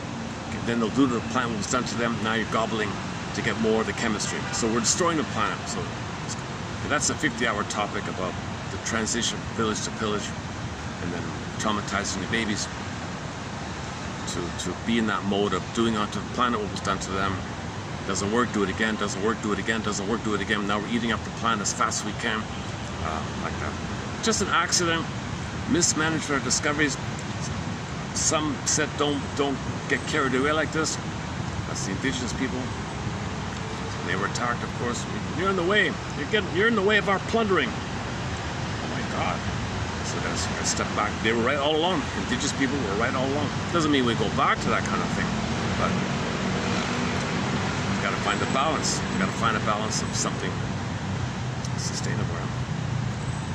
But the extremity of plundering the planet, the manic plundering the planet, the manic symbiotic issue, we're homo symbioticus. We're plundering the planet looking for oneness in the mother. It didn't work. Look for mother again. Didn't work. Look for mother again. Okay, greed, money, all this stuff with the gobbling, the food, the planet, the resources, earth resources, okay, land, things out there, everything gobbling, doesn't work. Gobble again, doesn't work. Okay, and you can spend and we're doing this again and again, and everything's being destroyed in the process because you can't accept goodness because you don't have the chemical wherewithal to accept goodness. Serotonin's too low with trauma, so you can't feel pleasure. Okay, dopamine says keep chasing, you're addicted. Now we're addicted. We're addicted. We're actually addicted. We're actually addicted to the pain relief of that we get by destroying the planet, which gives us a blip of chemistry of the womb utopia. Destroy the planet, feel better from the memory of the womb utopia. And this whole ring-a-roll, misery machine, Mark Twain, and then it's all cloaked over with rationalization. Man, oh man, I don't want to mention this, but I recently saw major psychological propaganda. People are really unaware of themselves. People are massively unaware of themselves if they fall for such obvious factors. I don't get into details of current events and all of that. So that's one theory. One professor said that psychoanalysis is kind of shadow banned a little bit. It's kind of discouraged. And what the trick is, they'll put in some idiots, useful idiots or something, to give people red herrings and put some charming, handsome-looking guy, but he's an idiot, and he's just a nasty character, but he looks the part, and it throws people off, and they think he's the authority. They think you might think he's fatherly. He's not. He's just a nasty playboy or something. So psychoanalysis is constantly under pressure. And somebody said this started back in the 40s, and that there was already pressure. The comic that came out, excellent comic. The comic, 55 comic, the heyday of psychoanalysis, 55, like that, they stopped it. Buried for decades. Only finally 6 years ago, it got exhumed. You can get the comic, Dark Horse Publishing, type in the little search box, psychoanalysis, and you can order the complete run of the series. There's only 4 issues were put out in that year. Only a 1-year run, 4 issues. It discusses the therapy of 3 clients, Freddie, Mark, and Ellen, all in 12 sessions, put into comic book format, graphic, a little exaggerated, it's okay, educational. was part of the educational tool to make people self-aware. They crushed it. And a lot of great authors are being shadow banned. Burglar, shadow. Masterson had a hard time taking stuff. You know, a lot of excellent. Even this Johnson guy, I don't see him public. Faber, I don't see any audio or video of Faber. If anybody's teaching this nitty-gritty about psychoanalysis, it's not there. There's no podcast, no show, no audio, no program. There should be a 24/7 psychoanalysis channel, at least. Now, I'm not a professional speaker. I'm not a shrink myself. I'm just offering the quotes, so that's the best I can do, right?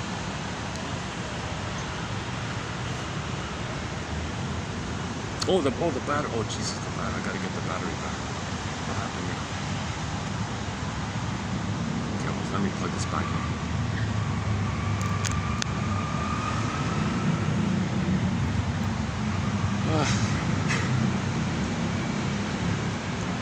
It used to be that my phone would read out the quotes, and it did a good job.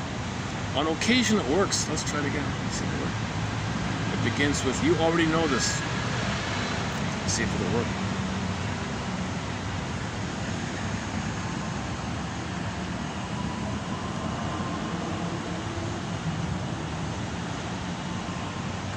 Come on. Oh. Sometimes if you fiddle around a bit, it might work. If I reset the phone, it might work. I don't know what it is.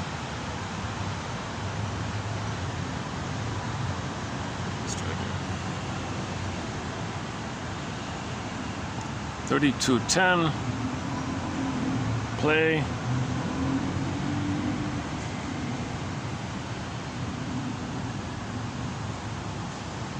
You already know this, but it's my job to tell you. You don't owe your life to your mother, or the better part of your father really wants you to succeed / the essence of the symbiotics ideology. Natural attempts at separation are blocked, cause parental anxiety, or are actively punished. At the same time, the child's natural abilities for empathic mirroring are overvalued and reinforced by parents who require merger with the child in order to feel secure or worthwhile / the essential message from the parent to the symbiotic is, you can have the sustenance you require from me only if you deny the development of yourself. You can have me or you, not both / very little of intrinsic interest to him. He doesn't know what activities, hobbies, or fields of interest draw him personally / often becomes the carrier of responsibility for the family pain. It is as if that pain has been absorbed by the individual, not necessarily by direct experience, but by a kind of assimilation or uncritical inheritance / not surprising that the symbiotic characterological issue is so often found in those who compulsively overeat. This kind of incorporation soothes, fills a void, and often serves to blot out uncomfortable effects, obviating the necessity for some kind of discipline in one's social and intellectual life, a discipline that is all the harder due to the history of deficient support for individuation and overindulgence of dependence / internalization, the process by which what is outside the self is taken in and made one's own, may be understood in a hierarchical way. At the lowest level of development, or consciousness, if you will, there is a process which I will label incorporative introjection. Here, the individual seems to swallow the other whole, and there is no assimilation of the other into the self. There is no digestive process by which what is outside is transformed into what is inside. The incorporative introjection is in some ways similar to the Kohutian concept of a merger transference, in which the individual sees the other as literally part of himself, failing to differentiate or perceive realistic boundaries. In describing this, I am often reminded of the picture I once saw of a snake that had just swallowed a rabbit. Prior to the snake's digestive processes going to work on the rabbit, the snake no longer looks like a snake, but rather an odd configuration of snake and rabbit. In the psychoanalytic literature, this is often referred to as an unassimilated introject, or an example of incorporation. One can often observe this phenomenon in adolescents or other immature individuals who embrace whole a religious, philosophical, or political cult without developing a very complete understanding of the underlying belief structure. Such action is taken in the absence of a well-developed self, and the incorporative introjection shores up a defective self / the historical origins of the symbiotic characterological issue is existential, lifelong, and held together by two counterbalancing forces, the strong and innate pull of the interpersonal matrix against the instinctual need of the individual for autonomy, self-expression, and involvement with a wider world. It is clear that what human beings want is to feel valued and secure in the matrix and to venture out to a wider world to express their individuality. It is also clear that pathology results when the individual feels he has to choose between these two objectives and thereby deny an essential part of the self / Salvini Palazzoli argues that the norm in more traditional agrarian cultures is to emphasize the family, clan, and village. Clearly, the Industrial Revolution increased the strength of the opposite pole, resulting in greater pursuit of the needs of the more autonomous self. In any case, a balance is always required, and when the individual feels he or she must forsake one pole to have the advantages of the other, there will be problems. Modell has described two types of such guilt. Separation guilt is based on the belief that separation, as defined by leaving home, being different, opposing the parent, or thriving in ways unattainable by the parent, etc., will do damage or actually destroy the parent. The other highly similar form of survivor guilt is the belief that if one has something good, it is at the expense of someone else being deprived. Modell, 1971, p. 342. Modell believes that survivor, depletion, guilt is a potentially universal phenomenon based on the human being's inborn empathic potentials. Weiss and Sampson, 1986, also utilize separation and survivor guilt as central constructs for their control mastery theory of psychopathology and psychotherapy. They suggest that in order to avoid intense survivor guilt, individuals adopt two strategies which lead to psychopathology. 1. They identify with the suffering parent from whom they cannot separate and manifest similar pathology and suffering, or 2. They comply with what is perceived to be the parent's expectation that they will fail to succeed, be happy, coupled, independent, etc. In both cases, these maneuvers maintain a unity with family mediated by pathology. It is, then, the individual's misdirected or exploited empathy that is seen as underlying many forms of self-defeating psychopathology/script decision and pathogenic beliefs. I am nothing without you. You are taking me over or swallowing me up.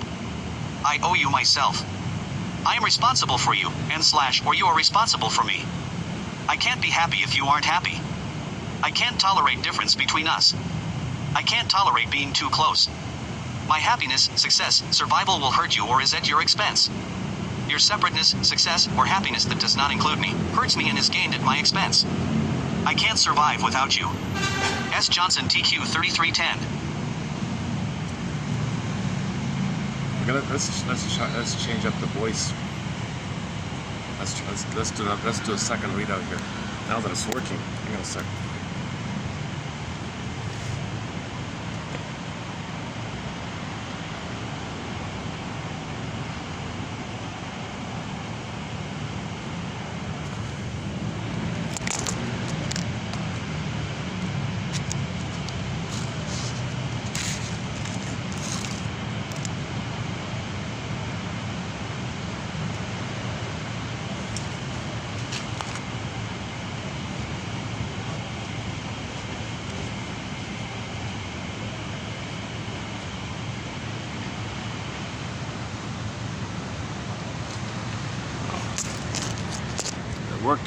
It worked the first time. What about the second time?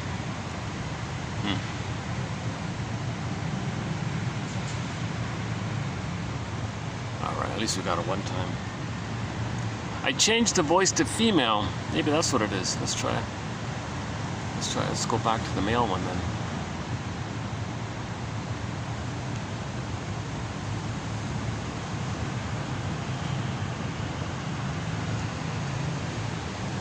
You already know this, but it's my job to tell you. You don't owe your life to your mother or the better part of your father really wants you to succeed / the essence of the symbiotic ideology.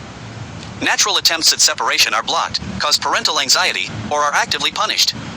At the same time, the child's natural abilities for empathic mirroring are overvalued and reinforced by parents who require merger with the child in order to feel secure or worthwhile / the essential message from the parent to the symbiotic is, you can have the sustenance you require from me only if you deny the development of yourself.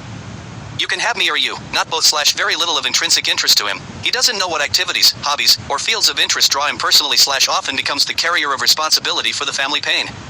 It is as if that pain has been absorbed by the individual not necessarily by direct experience but by a kind of assimilation or uncritical inheritance / not surprising that the symbiotic characterological issue is so often found in those who compulsively overeat. This kind of incorporation soothes, fills a void, and often serves to blot out uncomfortable effects, obviating the necessity for some kind of discipline in one's social and intellectual life, a discipline that is all the harder due to the history of deficient support for individuation and overindulgence of dependence / internalization, that process by which what is outside the self is taken in and made one's own, may be understood in a hierarchical way. At the lowest level of development, or consciousness, if you will, there is a process which I will label incorporative introjection. Here, the individual seems to swallow the other whole, and there is no assimilation of the other into the self. There is no digestive process by which what is outside is transformed into what is inside. The incorporative introjection is in some ways similar to the Kohutian concept of a merger transference in which the individual sees the other as literally part of himself, failing to differentiate or perceive realistic boundaries. In describing this, I am often reminded of the picture I once saw of a snake that had just swallowed a rabbit. prior to the snake's digestive process is going to work on the rabbit, the snake no longer looks like a snake, but rather an odd configuration of snake and rabbit. In the psychoanalytic literature, this is often referred to as an unassimilated introject, or an example of incorporation. One can often observe this phenomenon in adolescents or other immature individuals who embrace whole a religious, philosophical, or political cult without developing a very complete understanding of the underlying belief structure. Such action is taken in the absence of a well-developed self, and the incorporative introjection shores up a defective self. The historical origins of the symbiotic characterological issue is existential, lifelong, and held together by two counterbalancing forces, the strong and innate pull of the interpersonal matrix against the instinctual need of the individual for autonomy, self-expression, and involvement with a wider world. It is clear that what human beings want is to feel valued and secure in the matrix and to venture out to a wider world to express their individuality. It is also clear that pathology results when the individual feels he has to choose between these two objectives and thereby deny an essential part of the self. Salvini Palazzoli argues that the norm in more traditional agrarian cultures is to emphasize the family, clan, and village. Clearly, the Industrial Revolution increased the strength of the opposite pole, resulting in greater pursuit of the needs of the more autonomous self. In any case, a balance is always required, and when the individual feels he or she must forsake one pole to have the advantages of the other, there will be problems. Modell has described two types of such guilt. Separation guilt is based on the belief that separation, as defined by leaving home, being different, opposing the parent, or thriving in ways unattainable by the parent, etc., will do damage or actually destroy the parent. The other highly similar form of survivor guilt is the belief that if one has something good, it is at the expense of someone else being deprived. Modell, 1971, p. 342. Modell believes that survivor, depletion, guilt is a potentially universal phenomenon based on the human being's inborn empathic potentials. Weiss and Sampson, 1986, also utilize separation and survivor guilt as central constructs for their control mastery theory of psychopathology and psychotherapy. They suggest that in order to avoid intense survivor guilt, individuals adopt two strategies which lead to psychopathology. 1. They identify with the suffering parent from whom they cannot separate and manifest similar pathology and suffering, or 2. They comply with what is perceived to be the parent's expectation that they will fail to succeed, be happy, coupled, independent, etc. In both cases, these maneuvers maintain a unity with family mediated by pathology. It is, then, the individual's misdirected or exploited empathy that is seen as underlying many forms of self-defeating psychopathology/script decision and pathogenic beliefs. I am nothing without you. You are taking me over or swallowing me up. I owe you myself. I am responsible for you, or you are responsible for me. I can't be happy if you aren't happy. I can't tolerate difference between us. I can't tolerate being too close. My happiness, success, survival will hurt you or is at your expense. Your separateness, success, or happiness that does not include me, hurts me and is gained at my expense. I can't survive without you. S. Johnson TQ 3310. Reminds me of this whole, long ago, this whole, you want to get it out of you, the exorcism idea, right? So you transfer, the hurtful mother in your mind. You wish you can get it out, right? You join something, and it's you just you wish you could get that out, the religious out. We're talking about religion when it's part of the plunder system. Anytime there's a religious kind of reference, it's only in the context of religion being used as a kind of a tool or a branch or an arm or a Trojan horse of the pillage and plunder.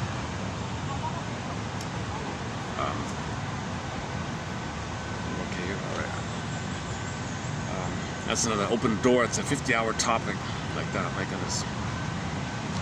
But Mel Faber is a good place to start. Psychological roots of religious belief, religion infantilizing process, New Age thinking. Those three books have won a golden Windmills the Mind Award, by the way. Just type in. It's funny. I don't know what happened, but I had a whole list of one-liners from authors from long ago till current on the religious topic, and I looked around. I don't see it. I don't know what happened. Somebody took it over something. But there was some great quotes. I'm still trying to get them back out of it.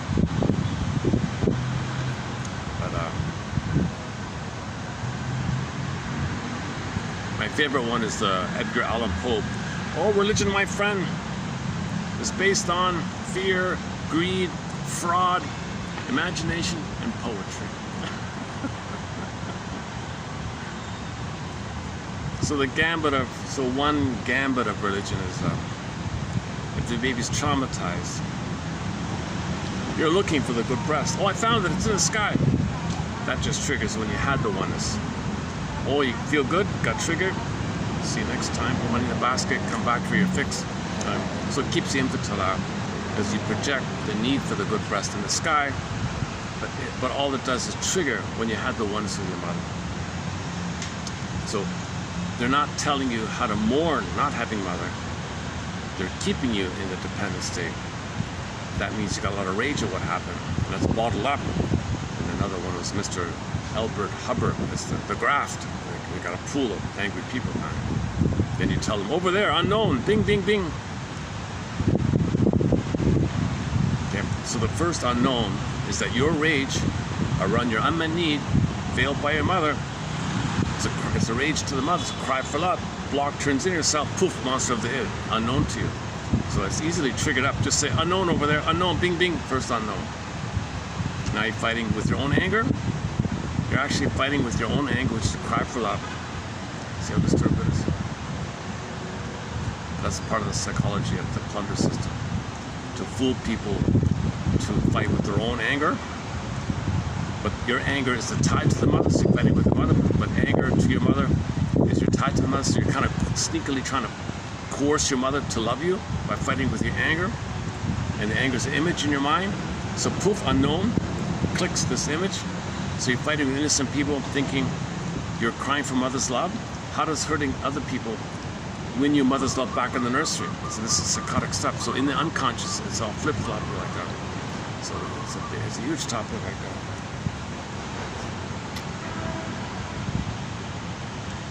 All an accident. Somewhere between 5 and 10,000 years ago, we freaked out with our discoveries and wanted more. The brain chemistry, more. You habituate, and then when the chemistry goes down, give me more, and you're addicted. We're kind of homo addicted-icus. We've been in this addictive mode for 10,000 years, rather. Star Trek says 6. Most people say 8. 10 is the standard one. Some people say 5. Nobody knows. So the two songs we have. The two main songs are Call It, Fill in the Blank by the folk singer Bruce Cockburn, a follow-up of his Stolen Land one, the acoustic one, and Rick Emmett's Big Lie, and then a lot of slightly related ones like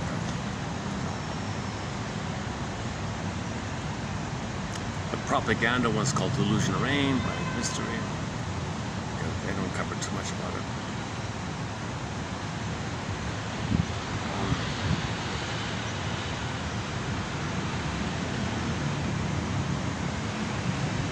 See, lack of self-awareness is a resistance to healing ourselves. You see, the self-awareness means you got to face the pain.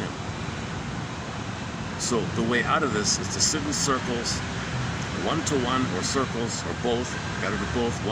Actually, somebody said you have to start off with a one-to-one. Lucy Holmes says it does need to be a one-to-one, and then when you resolve this kind of symbiotic thing, then you can, quote unquote, do the world idea of the group. The group stands in for the world, like a lab for the world, like the fatherly kind of thing. Then you learn about the world in the group.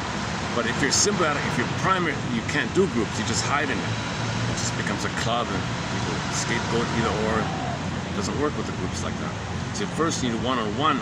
In most cases, people need one-on-one therapy to mourn the loss of mother not loving them, to give up all hope for getting mother's love in the past, to admit mother failed you.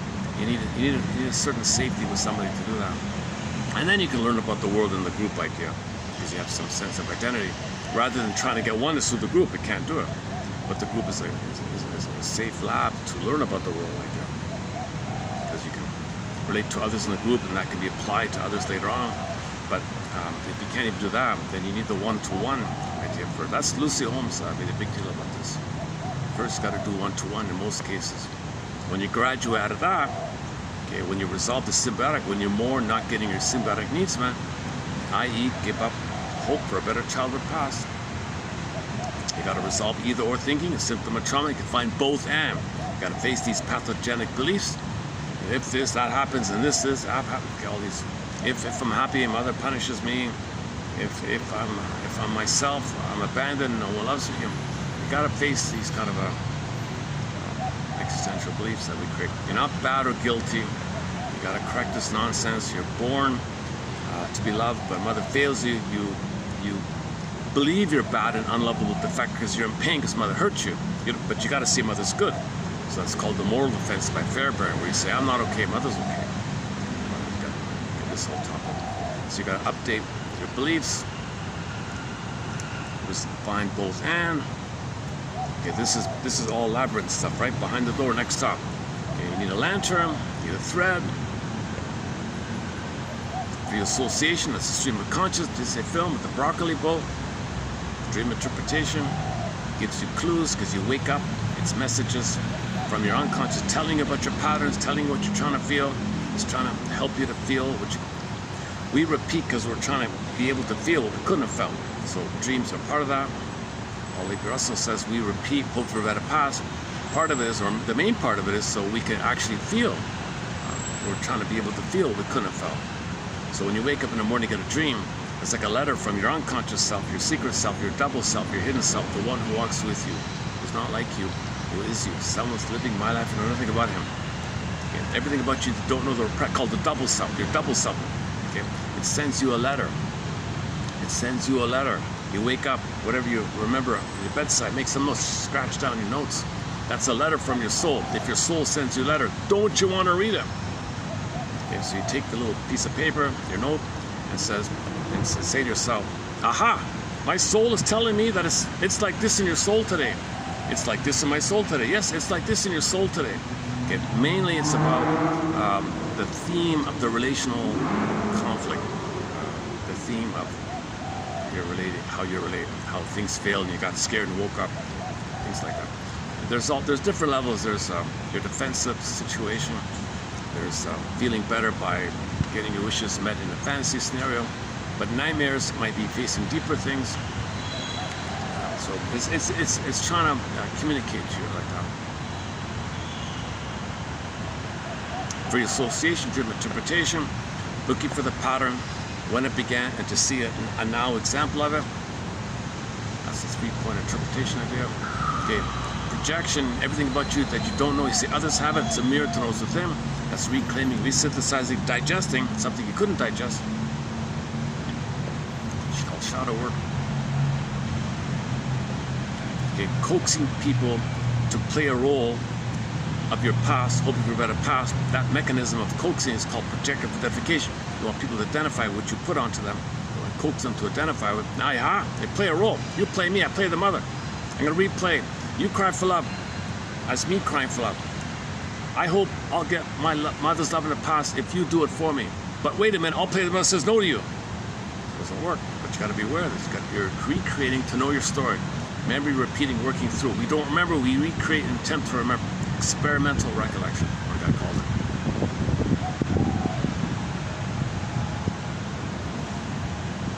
Oh, hang on a second. Gee, today's awfully busy here. Let me play this.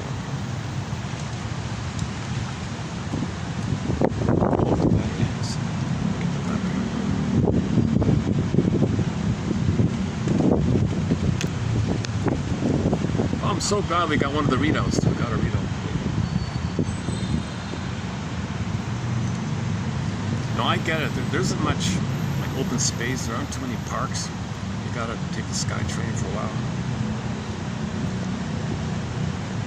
When you do find a park here, they're really nice. They're really nice parks here. This is the smokers sort of section of this tower section of the mall's complex here.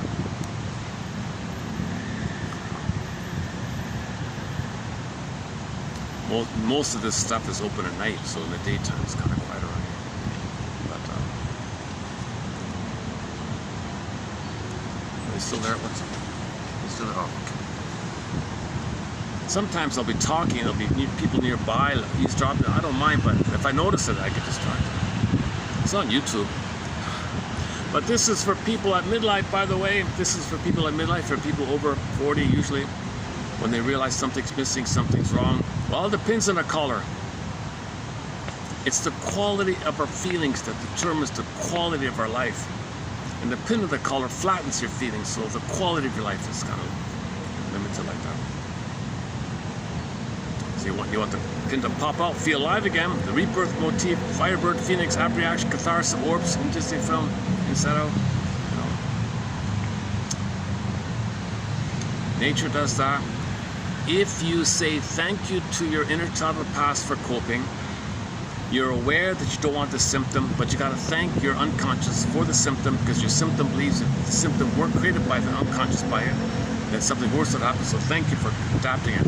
So in the theater of the mind metaphor by Menninger, okay, recently we covered this theater of the mind metaphor by Carl Menninger from his 1930 book called The Human Mind.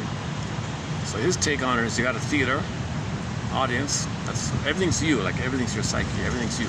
So there's a observing you, okay, and you're seeing and observing, you're experiencing stuff on the theater. Now on the stage, you're recognizing something you don't recognize. But there's a stage director, has the script, the traumatic script. So the actors are personification aspects about yourself, showing you your life, like a dream almost. Now sometimes things hop over. Those are your defense mechanisms. Aha, they hopped over. Now you gotta recognize your defense mechanism is desperation to communicate something about you. You gotta analyze your defense mechanism. Okay, long story short, ultimately your inner child of the past comes on stage. He's bound up, he can't speak, too afraid to speak. You and the audience have to say thank you to your soul, yourself. Thank you. Thank you for adapting. So we put ourselves into a pretzel, so to speak, and we're clamped up. So we're constricted. Okay. Trauma is a psychic freezing of time machine. So we're frozen like that. So it comes out frozen, stunned, like a frozen woolly mammoth in a block of ice idea. So it's like the child, baby you, frozen, kind of waddled on stage somehow got on stage. It's in pain, can't speak. You gotta say to yourself, thank you to yourself for adapting. Man, oh man, did you have a hard time. You figured a way to cope with this emotional unavailable mother, to one degree or another. Now, test 4 says, stop being nice with the mother. Stop saying she's emotionally impaired, she's got emotional dyslexia, emotional warping, emotional unavailable, maternal libidinal unavailability. You're too polite. She's so blind. Oh, come on. She says use much stronger terms. The mother's way more hurtful than she did. And you twisted to protect yourself. So thank yourself for protecting yourself from the mother who didn't mean to do it.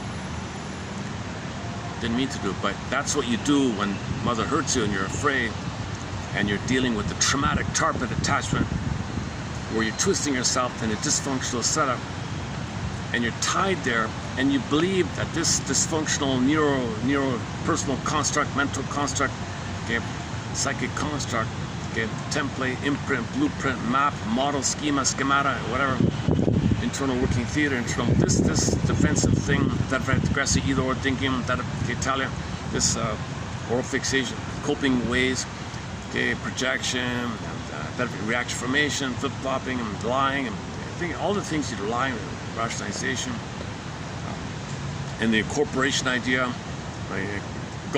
He can't speak because the rabbit's stuck in those. He can't speak. He's trying to speak, blocked. Anyways, the child coped, so you got to thank yourself as a child for coping. Now, she was part of it. The release is understanding why your mother failed so big time. Why your mother failed big time. Mother failed big time. The greatest hurt of all. Mother failed me big time. Okay, the greatest hurt of all. Mother betrayed me. You expected it. You expected a natural mother to be there. She wasn't there. A stranger came in with you're separated. Some babies are put on torture boards and they're bleeding and screaming. Numbed or not numbed, they're screaming and bleeding. And mother lets it happen. What a betrayal. Mother allows the removal of the cord, betrayal number 1. Baby's supposed to be skin to skin, betray. Hormones washed away, betray. Put away on a scale, betray. Put a few days later, they say, on some other torture board thing, and he's bleeding and screaming. Okay, we don't cover circumcision trauma, the hidden trauma. Okay, I leave that up to, well, that's on YouTube by Ronald Goldman. Look up Ronald Goldman. He's got a 6-part lecture there. Yeah, that's a good summary of the whole thing about the massive breaking of the bond. In the name of pillage and plunder, we calcify your baby's soul. Then he'll plunder. He'll be somebody who plunders him. The behind-the-scenes schizoid, detached. How it is that the most schizoid, psychopathic, detached ones calculates this, and I got this issue of the behind-the-scenes plotters creating quote-unquote flying monkeys to plunder the planet, because the homeostasis of the psychopath behind is to reach for goodness but see it wrecked. So the compulsion is look for goodness, but you can't accept the wreck. They call envy, granvy and envy. So that's why we gobble but can't accept wreck it. Gobble, can't accept wreck it. Gobble, look for good, wreck it. I kind of think, I'm guessing that Warehouse 13, the science fiction TV show called Warehouse 13, they were looking for something, and then they took it or something. And it's in the warehouse, and the unconscious getting bigger and bigger. But part of it was like why are you scanning for things and stealing it or something? And then you own it or something. So it's like things are diminished without the good things. Like I couldn't quite. I'm still experimenting with trying to figure that story out. Warehouse 13. Bag it, tag it, grab it, put it in the warehouse, and they kept doing it like that. So it's kind of like something good, bag it, tag it. Now it's in the unconscious. Warehouse meant unconscious, right? Warehouse meant unconscious, and it's either a personal unconscious or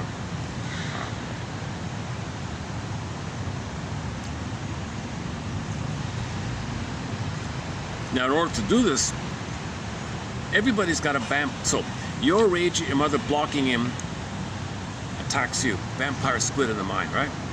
So the rage, oral, gobbling, siphoning, okay, vampire squid. The vampire guy with the horns, okay, in the Howling Man episode, they had a list there, Bilabai, wicked queens and Medusas and Medeas and wicked witches and wicked queen. Any kind of rage thing is gobbling. One version of it is vampire squid.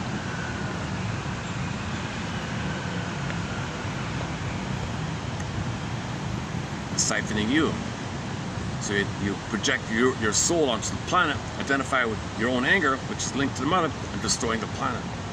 So destroying the planet is trying to suck in mother. Now we don't just mean food, like milk food.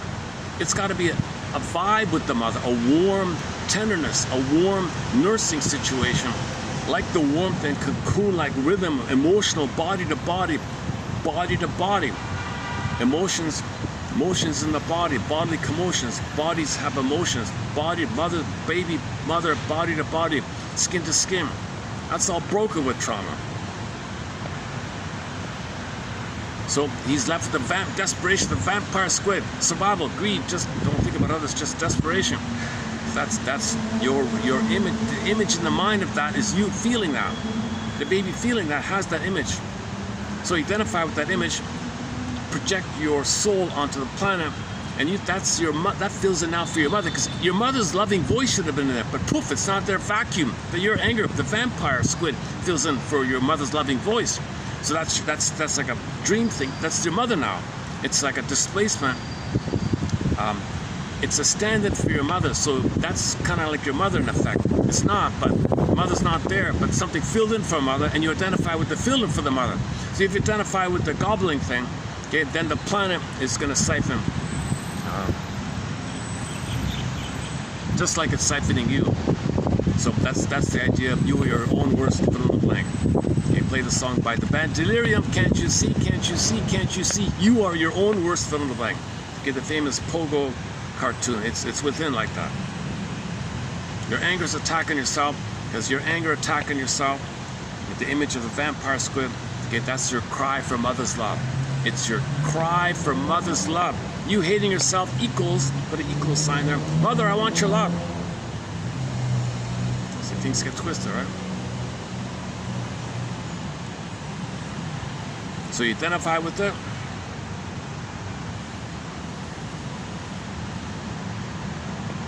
Treat the planet the way Mother treated you. The pain's still going on. But when you get something, you trigger the womb utopia to feel better. So you're dependent, you need to plunder the planet to feel better for the moment. Plunder the planet to feel better for the moment. And that's the one theory about why we're destroying the planet as fast as we can. We're not making sense. Like Kirsten Wilson's speech, "Ooh, my soul."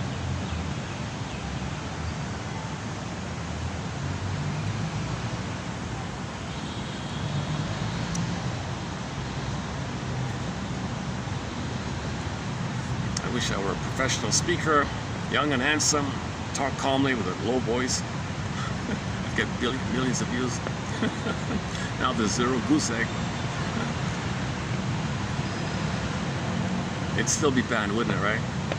Even if a handsome young man with a low voice could present this calmly, in a nice, handsome way, with no anxiety, with a warm, loving tone or something, he'd still be banned, wouldn't he, right? Or he'd be given an easy, cushy job just to get him off there. Don't do that. A professor said that. The professor said psychoanalysis is scooped up by the advertising and the propaganda people and advertising people. They're powerful. To this day, I'm shocked that so many people are fooled by such an obvious thing. See, the source point of a lot of this is the baby must believe mother loves him. The baby would perish. Just tap it. It's called trance logic. Scare people, frighten people, they believe you. Scare people, so the more shocking something is, oh, yes, parent, yes, mommy, click, click, yes, or whatever it is.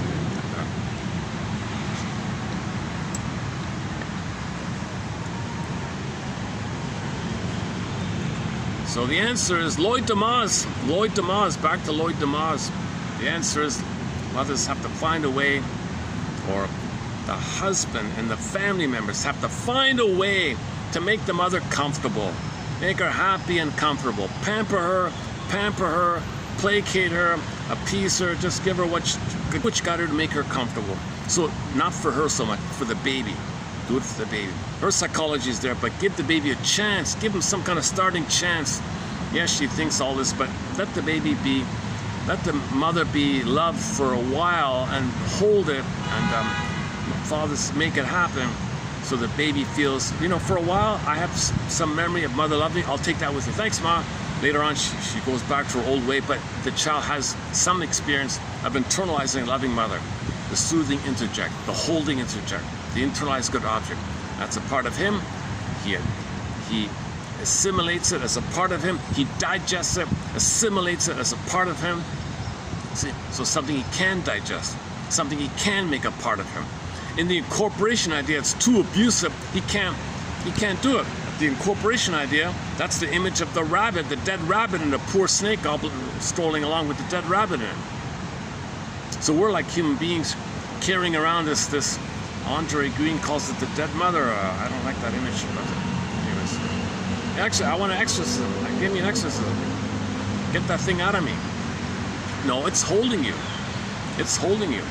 Maybe the snake would have died with that rabbit. Maybe there was no food around. All he had was the rabbit. He was so desperate he gobbled it in and he can't digest it. I don't know, something like that.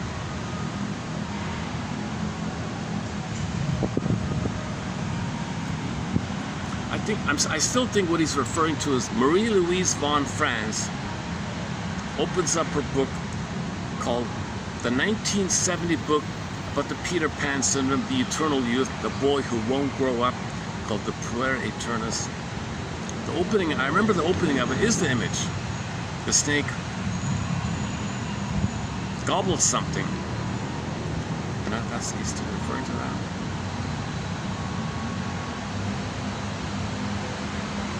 I did an AI search. So what's going on with Stephen M. Johnson? It said he's retired, he's in his 90s or whatever.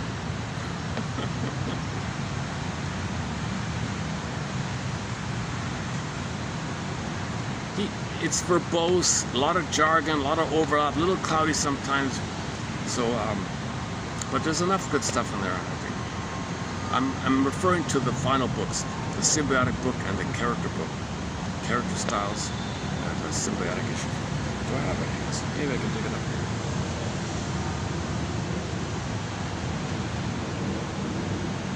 Oh yeah, these are the two books I'm talking about. Yeah.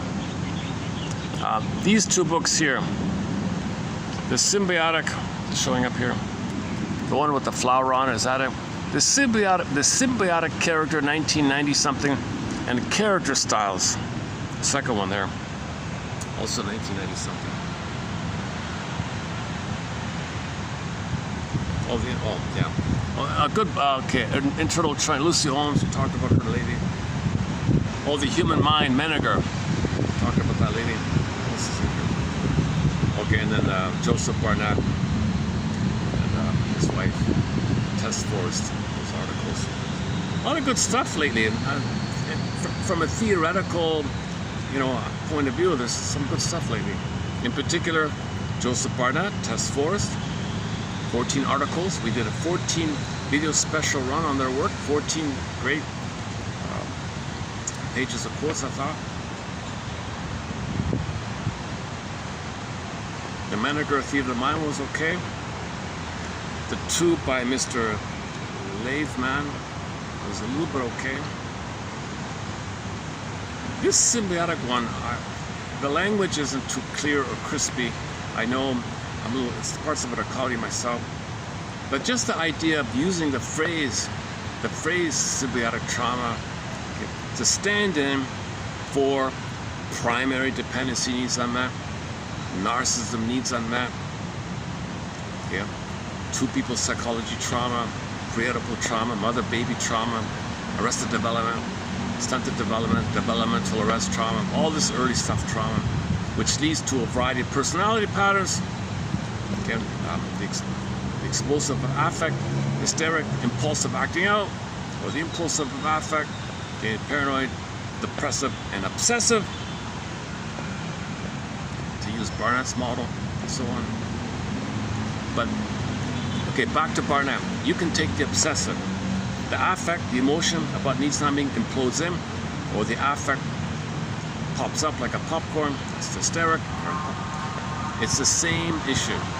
Unmet attachment, unmet symbiosis, unmet oneness, unmet primary dependency needs, and your identity couldn't blossom. Your identity couldn't be to the real identity for secondary secondary dependency, and a sense of self and a vital self. We have a quote in the pipeline. Should I do this one? In the pipeline,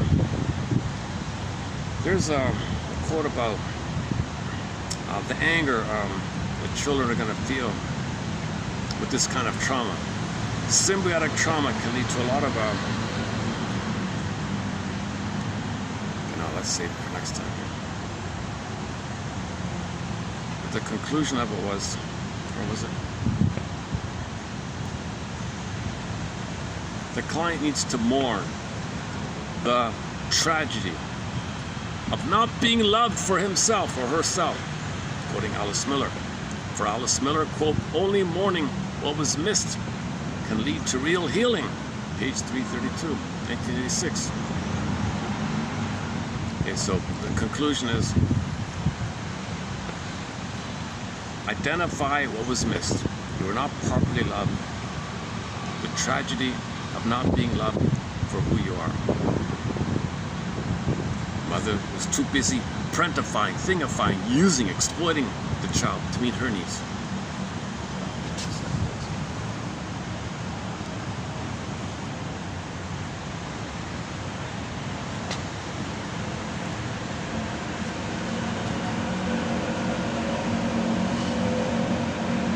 Okay, maybe I'll start to wrap it down here. What's the time? What time is it? It's only 4:20. I got an early start today, yeah.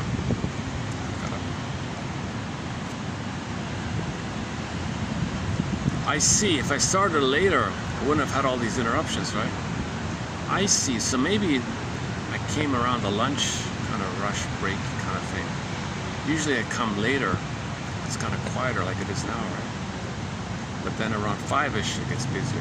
I've only got this brief window between like 3 and 5 kind of thing. Like around now, like now's a good time.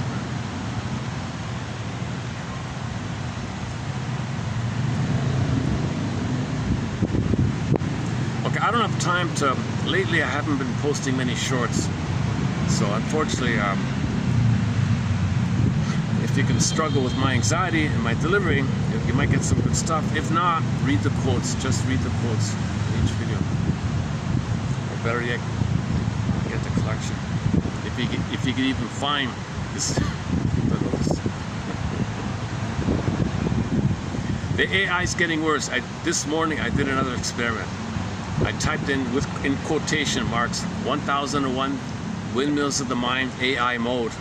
Oh, it's whacked. It was better before. Now they're making up stuff because it was referenced to something else, and they made up something from something else. I never made the 20-minute rule, what they're talking about here. Where the hell did that come from? So it's worse. The AI is worse currently. For a little while it was actually not bad. It actually last time a couple of weeks ago when I searched, it said, oh yes, in this niche project, you'll get a analytic interpretation of the Disney film Inside Out 2, which is true. It's true. I did post a discussion on that film, the Inside Out 2, the 2024 film, 2 years ago. Oh son of a gun! Oh son of a gun! Exactly 2 years ago. Yeah, exactly 2 years ago.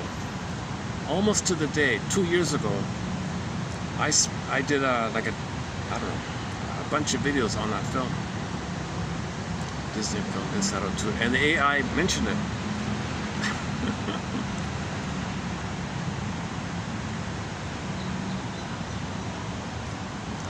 My heading for it was psychoanalytic musings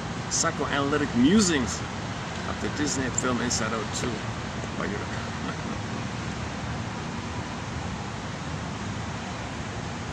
It's similar to the theater of the mind idea.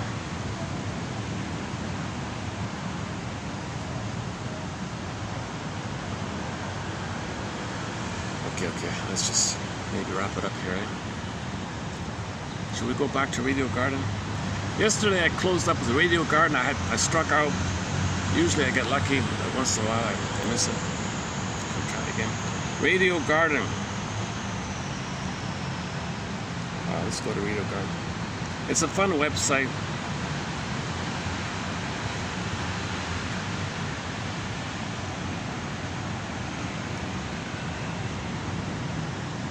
You got a globe, a world globe, and you move your, you get a bunch of dots, green dots. You move your cursor over to the green dot, and you can hear the radio station there.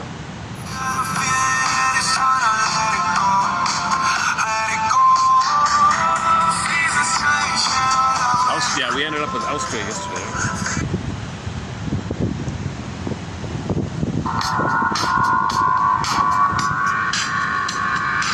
Oh, Austria's. Oh, they're playing.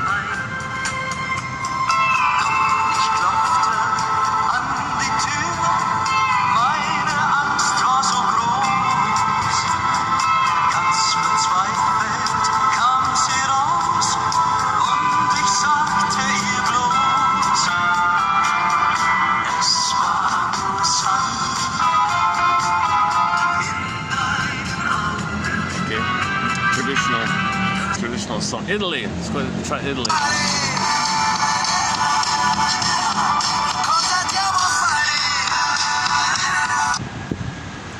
Italy's hit and miss. Greece, Turkey's.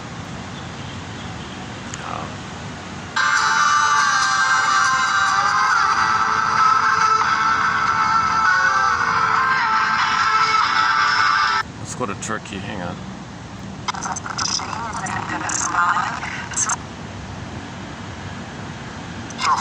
Αλλά και επώνυμα κλιματιστικά πάντα. Δεν είναι απλώς τα FM.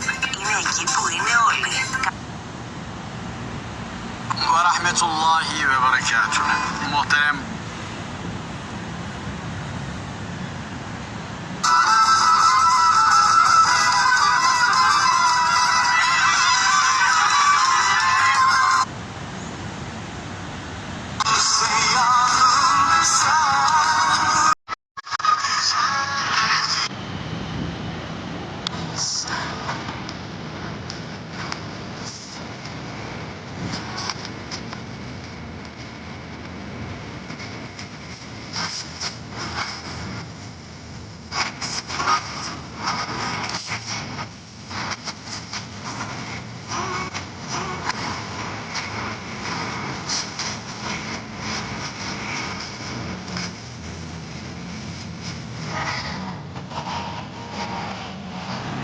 Okay, let's close up with this song from Izmir, Turkey. You know, maybe, hang on.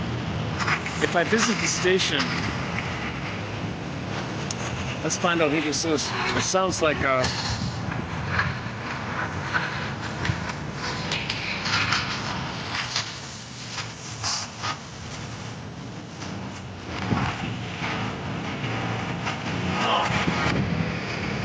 let's see. I can't go to it. Back to safety. Oh, won't let me go to it. Oh. Okay, let's just close up with this song, whatever it is.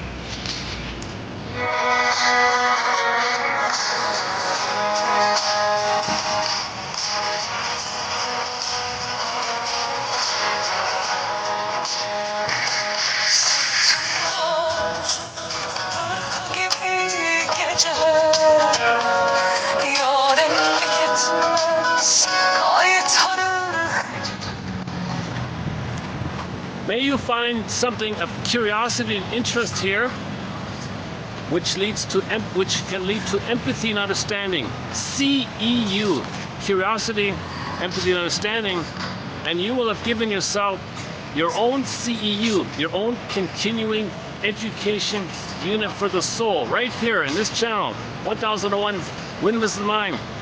Okay, you can have your own CEU here. Just read around for some curiosity. Aha, I'm curious. Aha, what's that? And dig into it. Reassociate. What does this remind me of? What does this suggest to me? See what comes to mind. Keep going. Reassociate. Ride the broccoli boat. Stream of conscious. Keep going. Keep going. Notice your blocks. Keep going. Aha. Keep going. Aha. Get to some understanding and empathy. And there's your CEU.